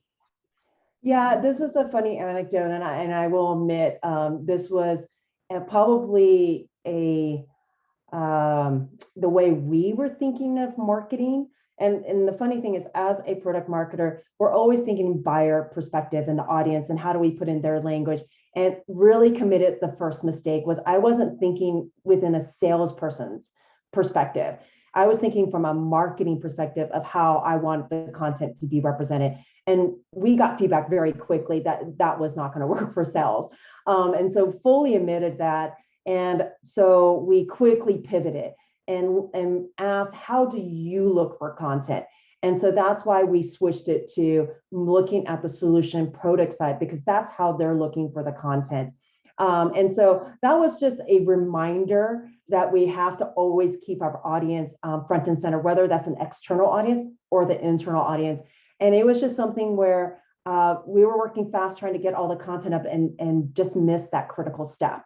And it's been really good. And then with the capabilities to be able to search, I would say a lot of how our sales is looking for content moved from that solution product. They still do that, but really to a search base. And so for us, making sure our descriptions and tagging is up to date and accurate is really important. And so that's something that we keep top of mind as, again, when we're thinking about our audience and how they're going to be looking for that content. That's wonderful. Yeah, I mean, moving to that solution-based nomenclature to be able to find situationally what you need is so important for sellers because they're always in that moment. And you know, you and I both know salespeople are needy and they want things when they want them and they want them now. So if we can make it easier for them to find it, we're certainly winning. Definitely. I think another aspect that we've also done is you also need sales references. And I think that was also another interesting part of what Enable allowed us to do. We have built a really strong customer advocacy program since the beginning of the year. And so we're able to send a link to a customer and they can just record their testimonial and we review it and approve it. And we've just been able to expand. I mean, when we first came, a lot of our testimonials were case studies. They take a long time to write. And so being able to have this functionality of sending a link and getting a testimonial back in literally hours in some of our customers has been great. And then we have this base content that we can then develop into more polished marketing materials. But from a sales perspective, just getting that story out there and having someone else validate the value prop is just tremendously valuable when you think of that middle to end stage sales cycle. So that's also another bonus that we've been able to do. And again, working with our CSM team and our sales team on what is missing. And I think our next stage is we still think of it more as a customer testimonial and how do we create it so it's a sales reference so that not only can you hear from it, but for me as a prospect, being able to then maybe ask questions of the customer. So that's, you know, again, we've been doing these really staged improvements and when we think of sales enablement and how to provide sales the tools that they need. Great. That's wonderful. So we are receiving a couple of questions from the audience, which is amazing. So just a quick cue to the audience. If there are any questions that you would like us to address, please put those into the chat now and we will get to those here shortly. So one final question for you, CC, if there were maybe one or two best practices that you could pull out of maybe your time either at Tallview or in your previous positions as it relates to fostering collaboration between sales and product marketing, what would those be? I mean, it sounds really simple, but you have to develop the relationship with your sales team and your sales leader. For me, I meet with my VP counterpart every week for coffee. We call it a coffee catch up. It doesn't mean we don't connect during the week, but it's a dedicated time so we can go over any key topics or key things that are top of mind. But I almost will talk to him at least 2 to 3 times a week. We try to catch up, but Friday's that dedicated catch up. And then I also developed a relationship with the sales team and being able to ask them, we're at a point where our sales team is going to, I think, triple by the end of the year. And so how do we maintain those personal connections is really key. And so I have an open, I call it calendar. we're 100% virtual, so it's not an open door policy, it's an open calendar policy. And so being able to give them the opportunity to put time on my calendar or Slack me is, again, something that I feel is really important to foster that collaboration. And one would think, well, at my level, why don't you just only have your product marketer do it?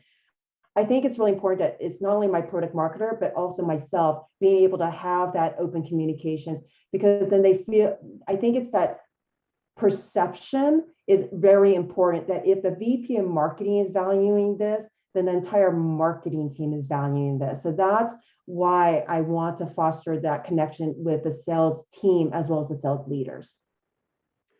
Amazing stuff, CC.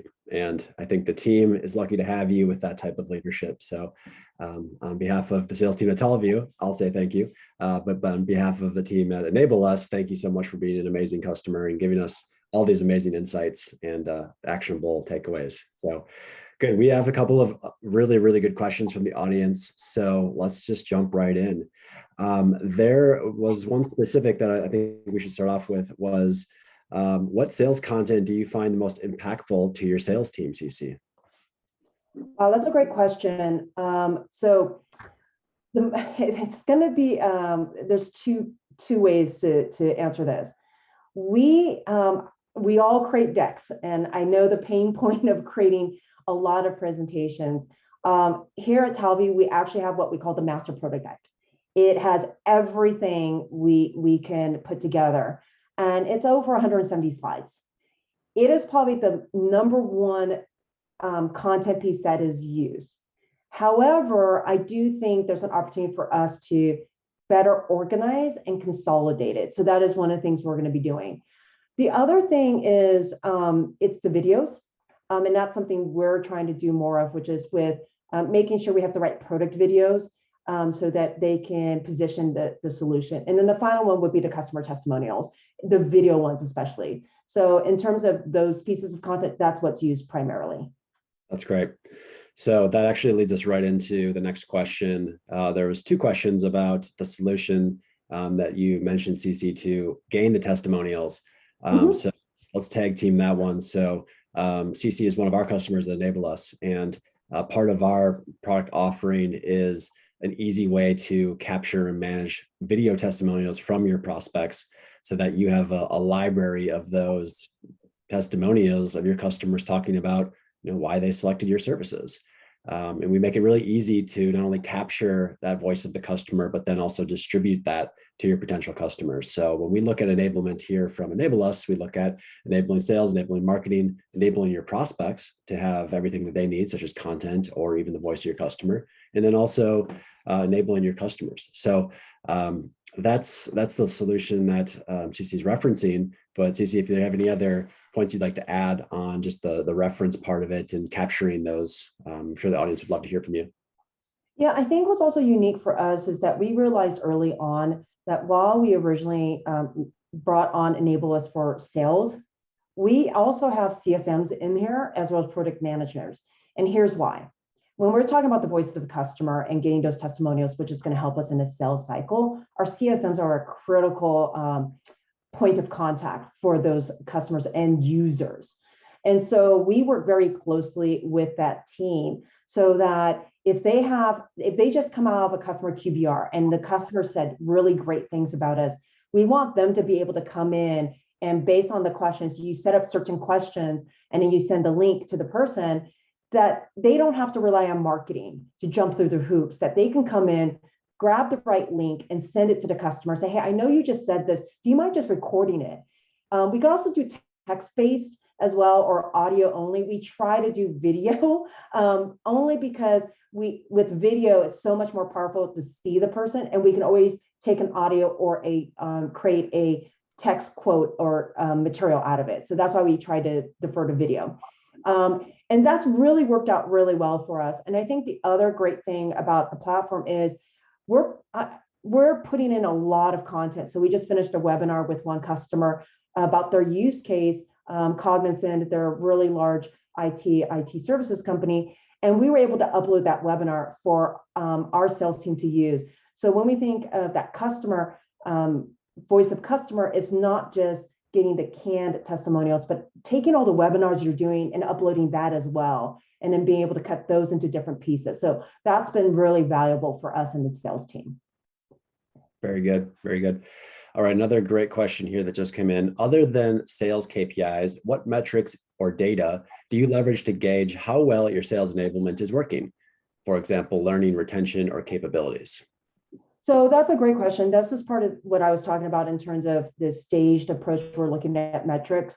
So right now, we've been in, one of the great things about Enable Us is they take our perspective on these type of stats into consideration. So for us, the next stage is it's taken us about 6 months to get to a point where we have a lot of activity. It's always that curve of usage. All the new salespeople, this is all they know. And so we're getting to the point where we have enough data to do that analysis. And on the basic level, my sales leader is like, who's in here? How often are they using it? And then looking at the deal rooms being created for the ops and how are they being used and the interaction. From a product marketing perspective, the type of insights we're looking for, we definitely want to look at usage, but we're looking at usage as what content are they discovering or not discovering.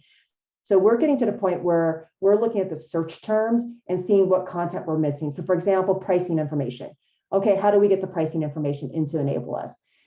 In terms of success metrics, the next stage we're working on is the holy grail is how am I shortening the sales cycle? And so for us, that's what we're working on now. And as you all know, when you're looking at systems, we use HubSpot as our CRM. And so what we're needing to do is take the information in Enable Us and how do we connect that to the HubSpot and then making sure we've set that up properly. So that's our next stage for us in terms of how do we look at that and what are the right ways to look at it. I do know anecdotally, we have had a lot of usage of the deal rooms. So that's one thing we look at. Who are we sending deal rooms to? How often are they being reviewed? And how far is a customer getting through the content? So one of the things that we just advise sales on, you know what, those intro videos you're doing 2 minutes, 3 minutes, everyone's going about 30 seconds. So that's the type of insights we're doing to help provide feedback. So I just brought on a full-time product marketer. And so those are the types of things that we want to now fully dig into the data that there's a lot of rich data. So we're trying to figure out which are the key data that we need to focus on at this stage of our growth as a company. That's great.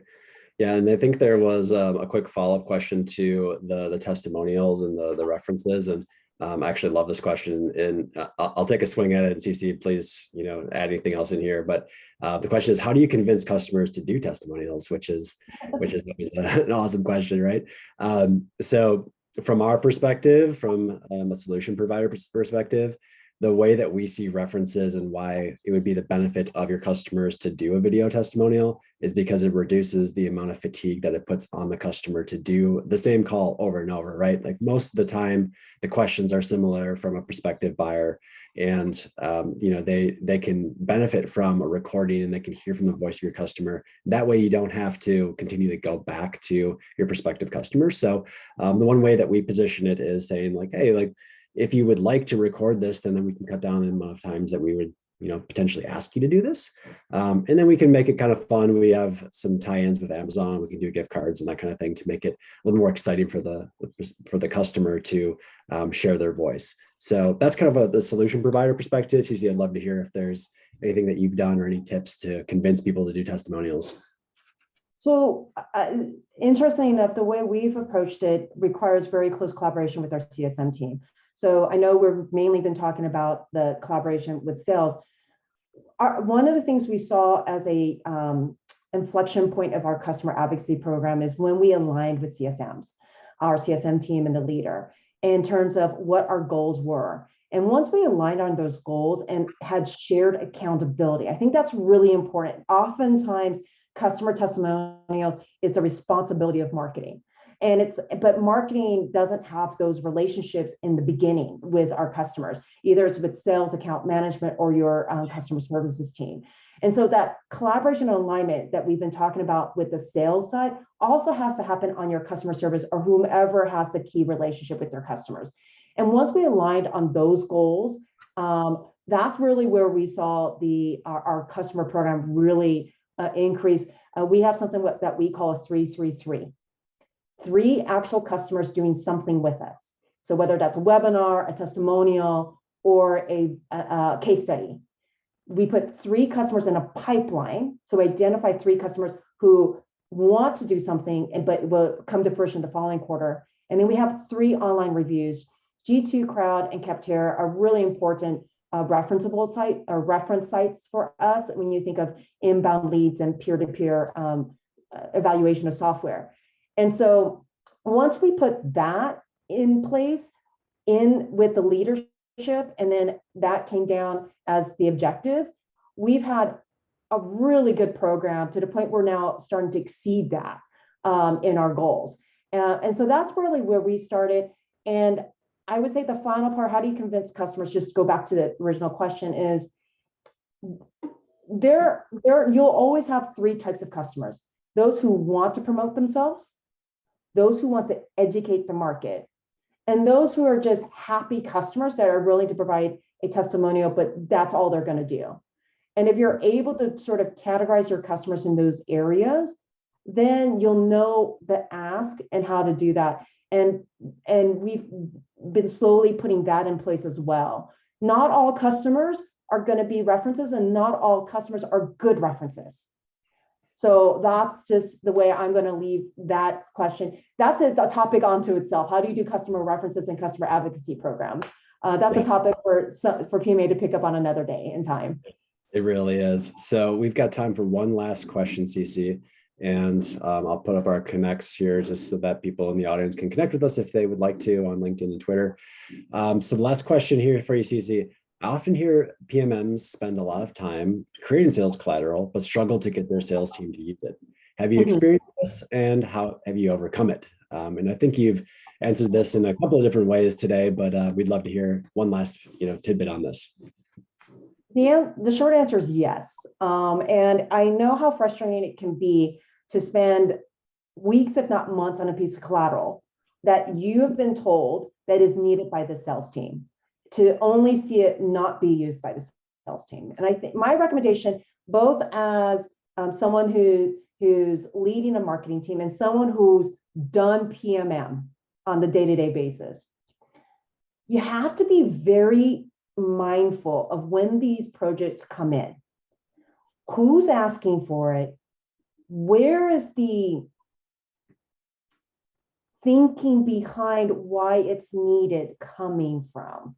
And I'm gonna say this because sometimes there could be a disconnect between the frontline salesperson and the leadership. And I think that when there's not an alignment there is when I see collateral not being used.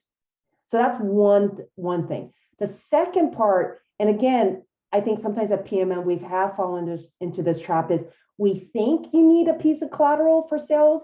We develop it and it ends up not. So that check-in with sales before you go down that road is really, really important. And I think that's just going through pain points. I mean, I've actually had experience of creating a binder of content. Spent months on it. We wrote it, scripts, everything. We sent binders, and it was a great show of effort. Those binders sat on people's desks and got old really quickly. So you have to really think through those type of questions so you don't end up with something that looks pretty, but in the end of the day isn't used by the intended audience. Amazing stuff, Cece.